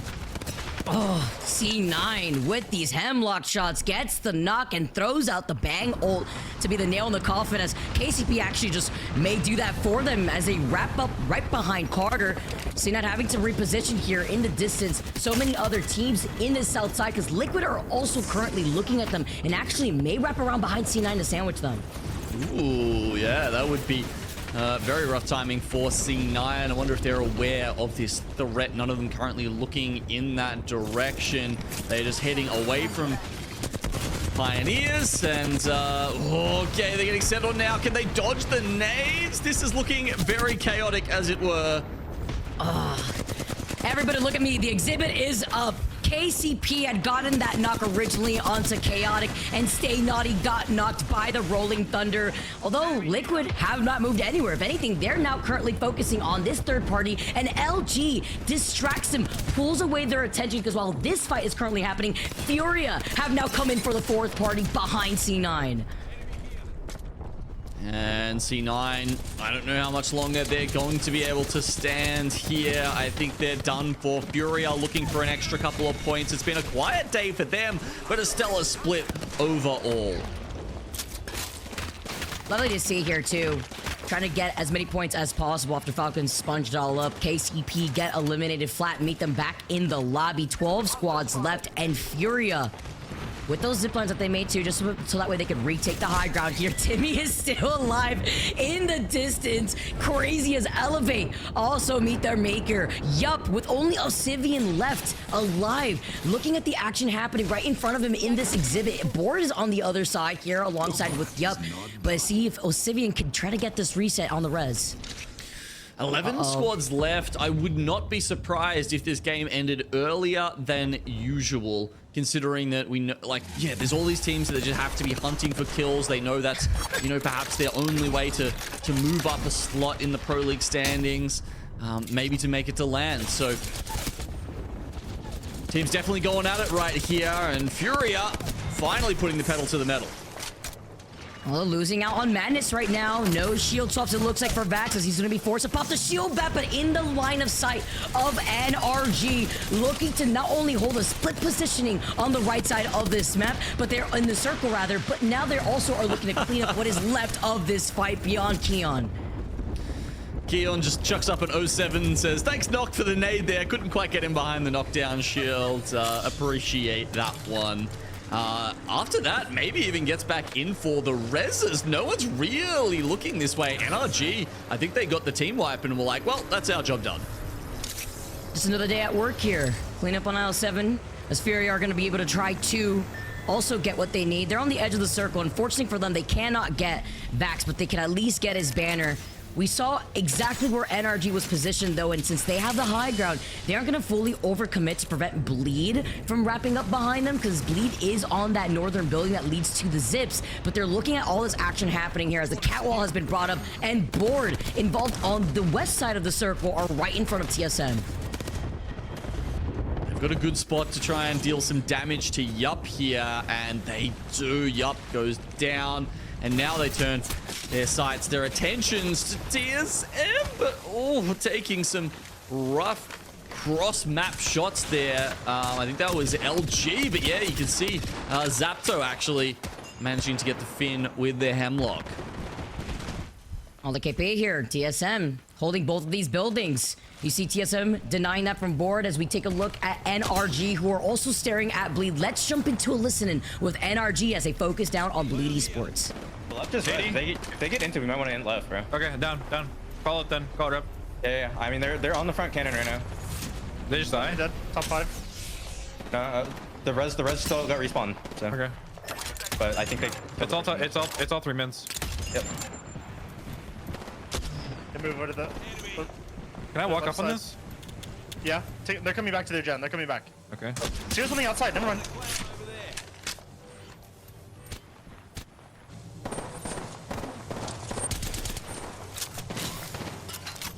He's gonna they might Bengals us back. Yeah, they are. They did.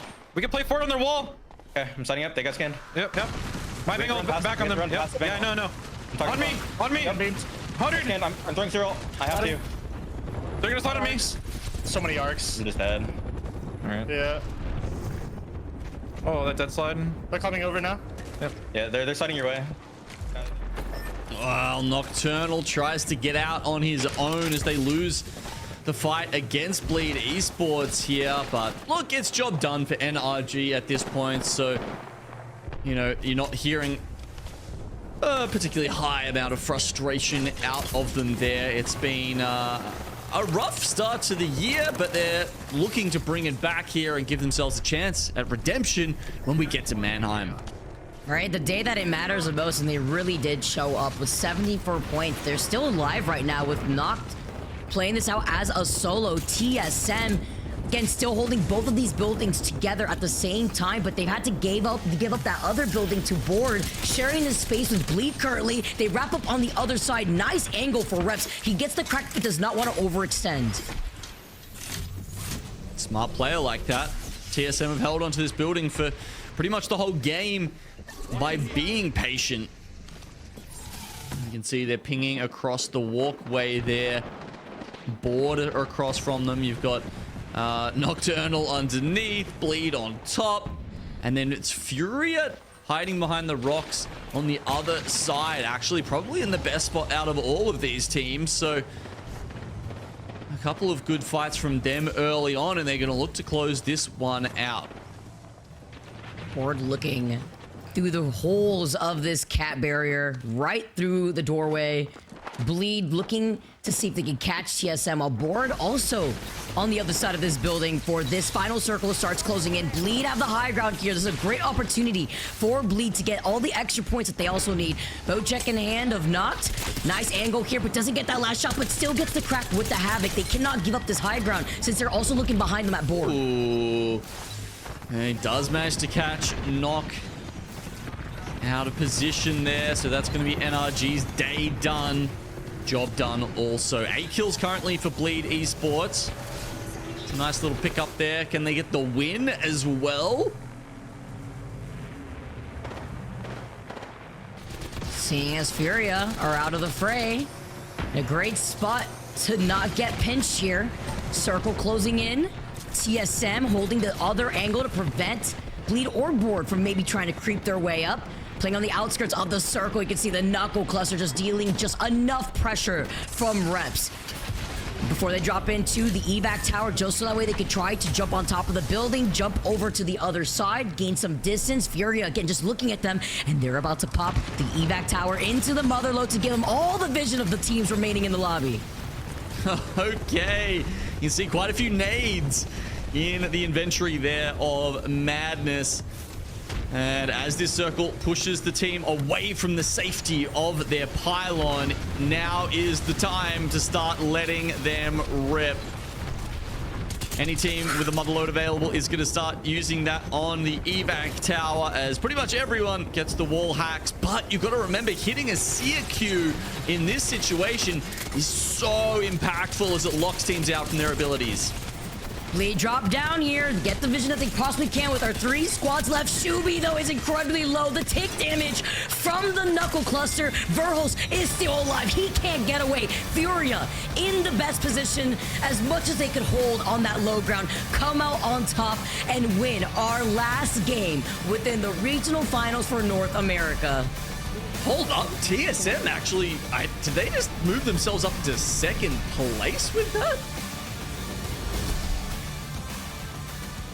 Look, that's what I saw on the top bar. I'm just reading the screen, Vicky.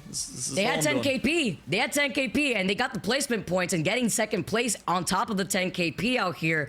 Absolutely got to see how that plays out, because it was not Moist, I believe, that was sitting in that second place spot behind NRG. Of course, we're not adding Team Falcons into the equation for a final game like this. But if anybody was wondering, once again, to reiterate, playing out that last game is incredibly important, because we're playing to see which teams have finally solidified their ticket into Split 2 playoffs, as well as for a monetary gain. Monetary gain, yeah. Isn't that why we're all here? I don't know about you. I'm here for the passion, Vicky. Yeah, Passion UA, that's a different region, okay? Genome, they did also make it into Germany, though, as we bring back in Rain to help break down the action for that final game. Rain, Furia, they take the dub, 12 extra points on top of a nice sprinkle of KP that they're able to achieve. I mean, that's amazing. It's almost as amazing as Genome's philanthropic giving away of his monetary gain for doing these shows. I'm so passion is such an amazing way. I had no idea I could pay rent with passion. I'm going to start doing that from now on. And I think hopefully all of you have learned that lesson as well. Haven't you heard, man? People have been trying to sell that to esport talent for years. Yeah, you should eat on passion. I don't know what passion tastes like, but I don't know if I'm going to find out at any time soon. What a game, what a moment. You know, really going back to game 5, this was more of, it felt like, yes, we had to do this to get the actual results done, but it's rare. We've actually never done this on broadcast where we've played that 6 games, so this is new for us as well. I'm sure it's new for you watching, but now we have our seeds, and what could have happened there is a team getting to match point. The thing is, though, because Falcons won it in 5, it did stop us. It put a limit on a team like, let's just say Yup, or a team like Fluffy Aimers, who would have maybe gotten a match point, would have had that chance. They didn't do it fast enough. And so jumping 7, 8, 9 placement points, it's going to be difficult with only 6 games played. Vicky, as we take a look, top 10 right here, you saw it. Furia got the win, TSM right behind them with Bleed Esports as well. Our back 10 with no Falcons. They got to sit back and watch this game, like the rest of you here standing it in. But I think the biggest thing, Vic, is did we see any changes? That's the thing. What are your thoughts on it? I mean, I don't know if there was enough. Yeah, well, when we see a game like that, you could see probably teams go for some weird strategies, like inting as if it's their own pub games and trying out something else to maybe farm KP, because KP obviously a guaranteed point, but it is about placement at the end of the day that secures all that extra points that you want to work with, especially if you're a team like C9 waiting on the cusp of his top 12. You know, passion, all well and good, the players have it, but also there's money for their positions in playing in this pro league. So in terms of the series here today, it's another match day win for Falcons. It's an overall regional finals win on match point for Falcons. It's a second place for NRG. to third place for TSM and fourth for Not Moist, fifth for LG. Gino, right on expectations? Can we just take a moment here to appreciate that they didn't even play out the 6th game and they still had more points than everybody else? Yeah. Yeah, that didn't miss me as well. Falcons, you heard of them? They're pretty good.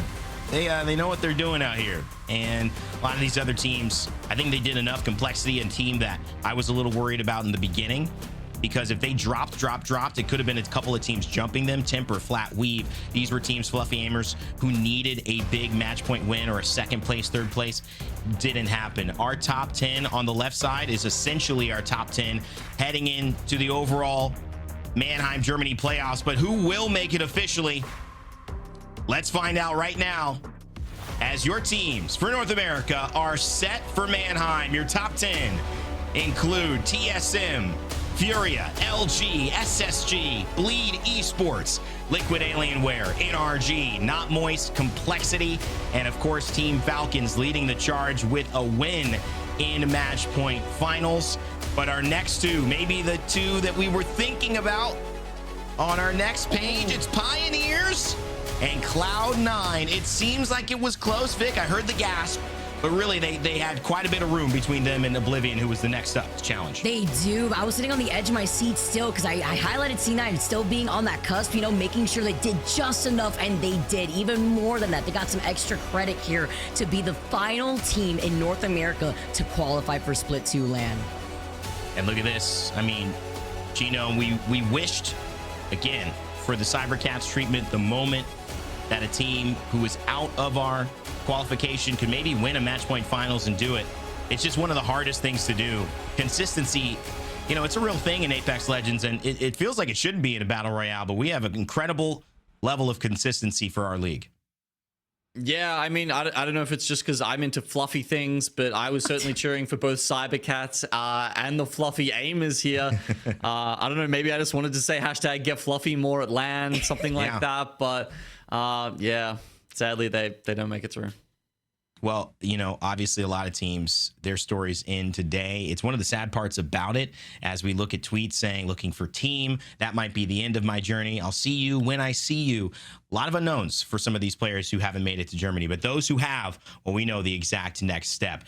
If you're just joining us, though, Falcons with the win. Let's run back the games that happened before and after to result in that W. Vicky, game 4, it would set it up, and it would be NRG continuing to look like, well, there's maybe a chance, but maybe Not Moist having their wake-up call at this point, too, to threaten.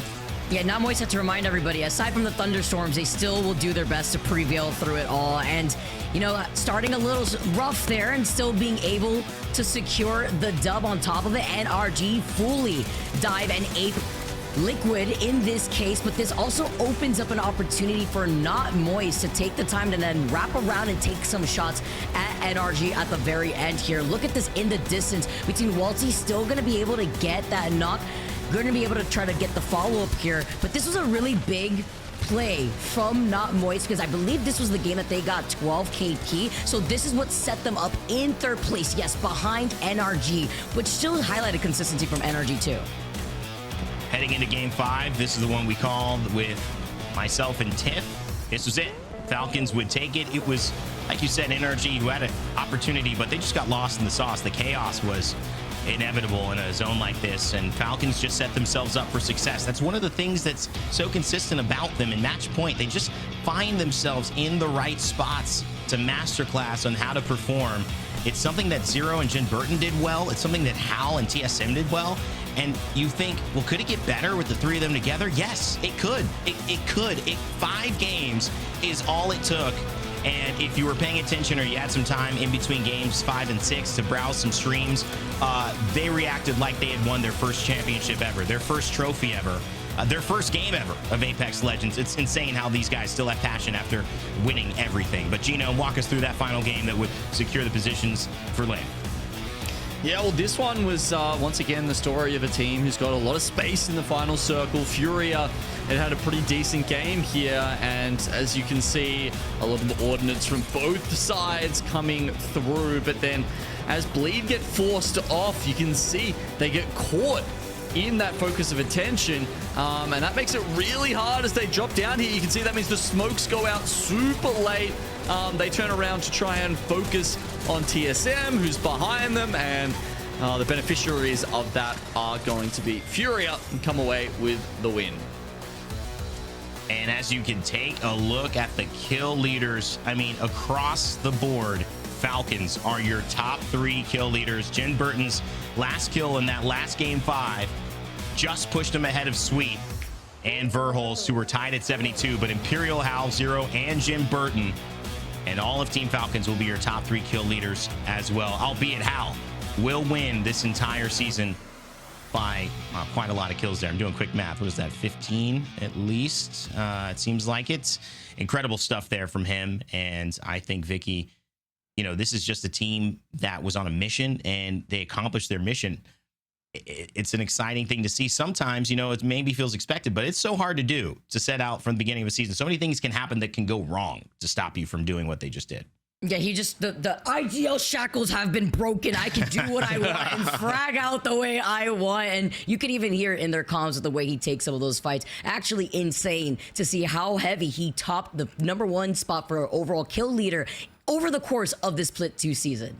It's an amazing journey that they've been on. It still continues. And that obviously leads us to our MVP for today, our final day, our regional finals in Split 2. It is none other than the CEO himself. I think he still gets the title after this one. Imperial Hal from Team Falcons. The man led in kills today. Impressive over Jin Burton and Reps, who were second and third. He led in assists as well over Jin Burton and Zero with 16 in his team. But the other thing he led in was damage by about 1,600 over the next place person, which was fun FPS, actually. It was a dominating performance. And like you said, shackles removed from having to IGL. What does that mean with a player this great to now have less responsibility and more freedom? Well, it means something like this. A top kill leader in North America, the highest kills overall, I think, that we saw across NA and EMEA. But overall, when you look at it, it's just a player who has so much confidence and so much experience. And if they're playing this well, what can stop them? It feels like only himself. Imperial Hal is your MVP for regional finals. And congratulations to him and the squad for taking the dub. Very risky as well. I always say it is a bit risky giving up what you had. Not many people would leave a cushy spot like TSM after all they had done. But he did it. 18 kills, 16 assists, 8K damage. Big shout out to Imperial Hal. MVPs, you know, they're often skewed, Genome, by who wins the day, because it is important. You know, if you look at the NBA or most leagues, you don't give an MVP to a losing team typically of that match. But at the end of the day, I mean, this one, winning, losing across this entire season, it's hard to argue, G, with Imperial Hal taking it. Yeah, it is. I mean, we talked to him earlier in the split, actually, and one of the things he said was he's just so competitive that even within the team, he's competing against Jin Burton, he's competing against Zero to get the most damage and the most kills, and that has obviously pushed him to the point where, yeah, he's really doing that. He's fragging out for the team, and even against those other two players, he has outstripped them here in Split 2. Well, we have a chance to sometimes get a great POV on broadcast, but someone who has a better POV of the ins and outs of what this team is like and what it took to get here is going to speak with us now. We've got the coach for Team Falcons, ZZ, joining us here on broadcast. Nick, welcome. Thank you so much for spending some time with us today. Congratulations on the Falcons win. Thank you. I mean, look, I got snubbed last time. They said they didn't want to talk to a coach, so I just put in the chat it was going to be me today. I wasn't having anything else. I got robbed last time. It couldn't have been me. I always love talking to coaches, and you know, at the end of the day, here's the reason why. You have such a unique perspective on the dynamics of Hal and Zero and Jin Burton. So talk to people watching and let us know what we might not know about the journey that has taken place behind the scenes to get to this moment, because many people see Super Team, they see the win, and they think that's it. That's all that goes into it. But there's so much more that goes on behind the scenes to get these types of results. Yeah, I mean, look, this was obviously not just going to be a plug and play. Hal has been doing what he's doing for years, been one of the top IGLs in the game, and this is not going to be an easy switch for anyone, regardless of how good they are at Apex. Everybody's obviously had to adjust to different roles. Jen keeps bouncing back and forth between having to anchor and frag and play different support roles depending on, obviously, between Sykes and now Hal, he's had to make a lot of changes.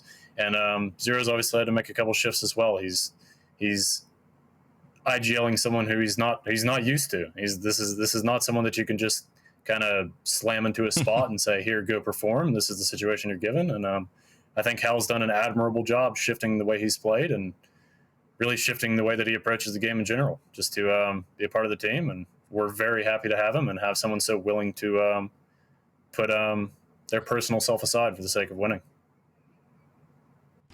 You highlight the personal strengths of why this team is considered a super team. Each of these individual players that have a strength that you don't really see anywhere else within North America or even the other regions. That's why they're so dominating. But talking about these strong personalities, have you had to navigate through any difficulties of not only having to readjust to these new roles, looking at your players, but having to navigate through maybe conversations that may be uncomfortable to help a lot of these players figure out what they need to do differently for the next game? Such as when you guys had finished in 6th place for the last match day final? I mean, look, these are people that have strong belief in themselves, to say the least. And I'm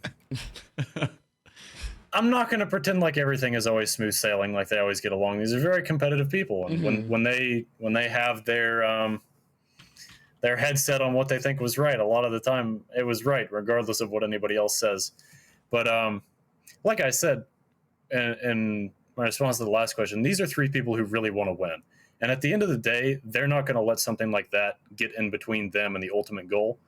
Even if there are bumps along the way, each and every one of them is trying to improve, trying to learn, trying to get better as a team every single time we play, regardless of, how each individual game goes. So long as their heads stay on top of, I want to get better, I want to improve, I want to keep, breaking every record we can, keep trying to be the best team that we can, I don't think there will be any issue long term. I think that as long as they keep their same mindsets, we'll be good to go even with that.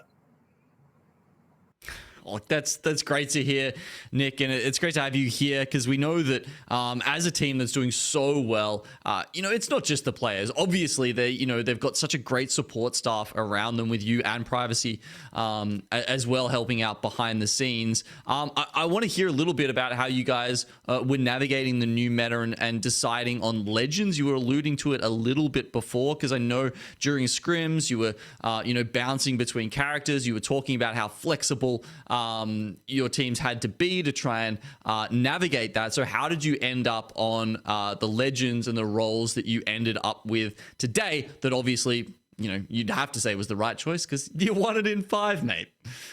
I mean, look, speak as candidly as possible. I thought Hal was going to be a lot better at Seer, and I thought Jen was going to be a lot worse at Seer.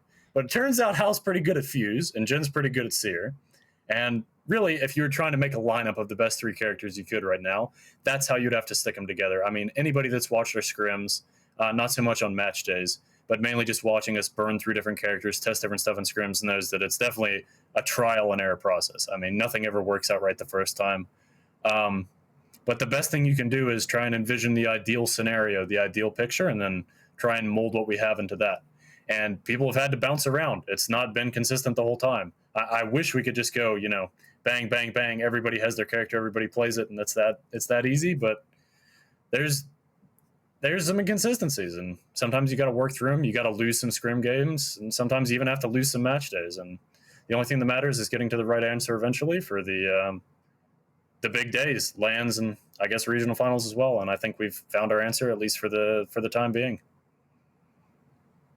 Well, it's been a wave that has crashed over the ALGS ever since this announcement was made. This team was built for the one reason, and that is to win. And you guys have. So the only thing next is the journey to Mannheim. Germany coming up very, very soon. We know that you'll be expecting first place, no less, this time with the international community also going back, seeing if APAC North can lift another title or at least challenge for one.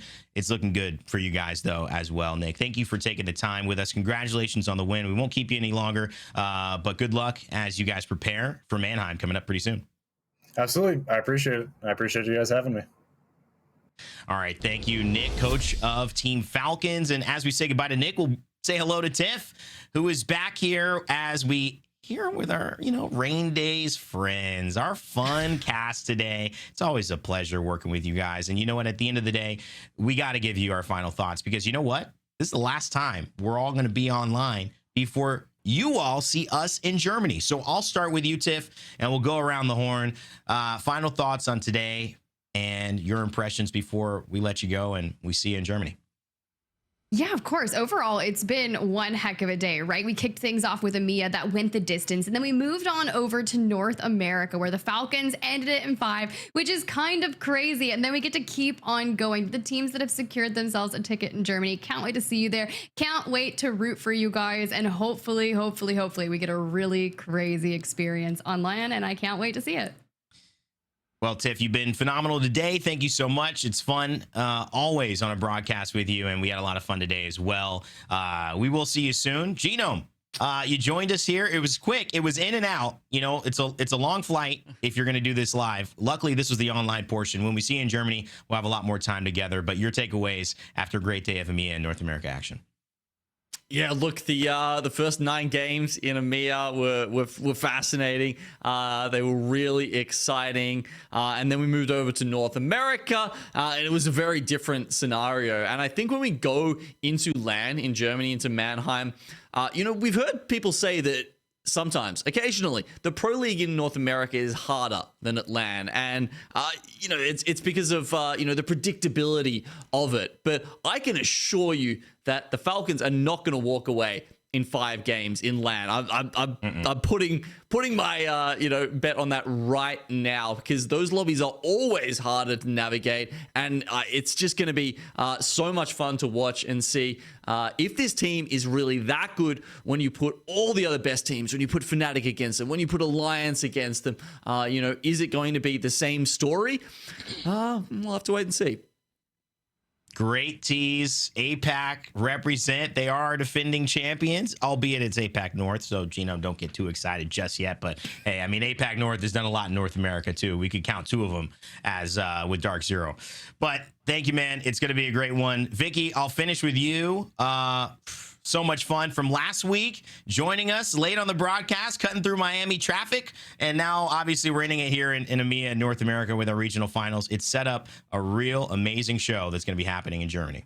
Gotta be Speedy Racer out here. Danke, Rain Day. I cannot wait to see the action play off in Germany. I'll keep it short and sweet because Tiff and Genome hit it perfectly, especially Genome with the point that even though we saw a dominating performance from Team Falcons, it is a very different experience to compete in person on a stage like that. If you guys have been to a LAN, you know exactly what I'm talking about. You feel the vibration of the crowd when they stomp their feet, when they're clapping, when they're cheering. And we know that these individual performers out here, these players, they are no stranger to the competition in person here too. So you have to keep that composure, and I cannot wait to see how that fares off against the competition from all around the world. I can't wait to see you guys there. And we can't wait to have you as well. And the fans, we cannot wait to have you as well. We're going to say goodbye to our lovely casters and crew for now. Thank you guys so much. We will see you in Mannheim. For those of you who think you might want to be a part of it, you might want to, high five the crew. You might want to be in the stands, stomping your feet, as Vicky had said, or screaming for your favorite team. Well, check that QR code for all the information on year 4. Open your phone and just scan it right there with your camera app, or go to algs.ea.com and get your event pass for Mannheim, Germany. Grab it now. They usually always sell out. And from August 29th to September 1st, you can join us for what will be a historic run. APAC North trying to defend their title. However, Reject Winity won't be there. So will a new team in that region take control? Will APAC South show us another superstar, one that hasn't moved to North America already? Or will Team Falcons do what everyone has hoped or not hoped that they would do, which is say they're going to win and then win at the end of the day? It's a testament to the hard work that players who have hoisted the trophy more than anyone else in the world ever in Apex Legends are still working just as hard to do it again. I don't know what that says about competition. I don't know if that inspires you or motivates you, but it certainly tells me that there's always a little bit more that I could put into it. There's always a little bit harder we all can work, and there's always a little bit more that we can do to make our lives a little bit different if we don't like where they are. I absolutely appreciate all of you for watching and being a part of this. Make sure to keep track with us at Play Apex Esports on Twitter. Go download Apex Legends on our EA app. It's free, and you can get ready to play with the pros, or at least alongside them at LAN. And to all of our production crew at Esports Engine, all of our talent who are here at the show or at home watching, we love you and we appreciate you. My name's Rain Day, and as always, remember to never give up, never stop gaming, and we will see you all in Mannheim.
Thanks for watching. Subscribe to the channel.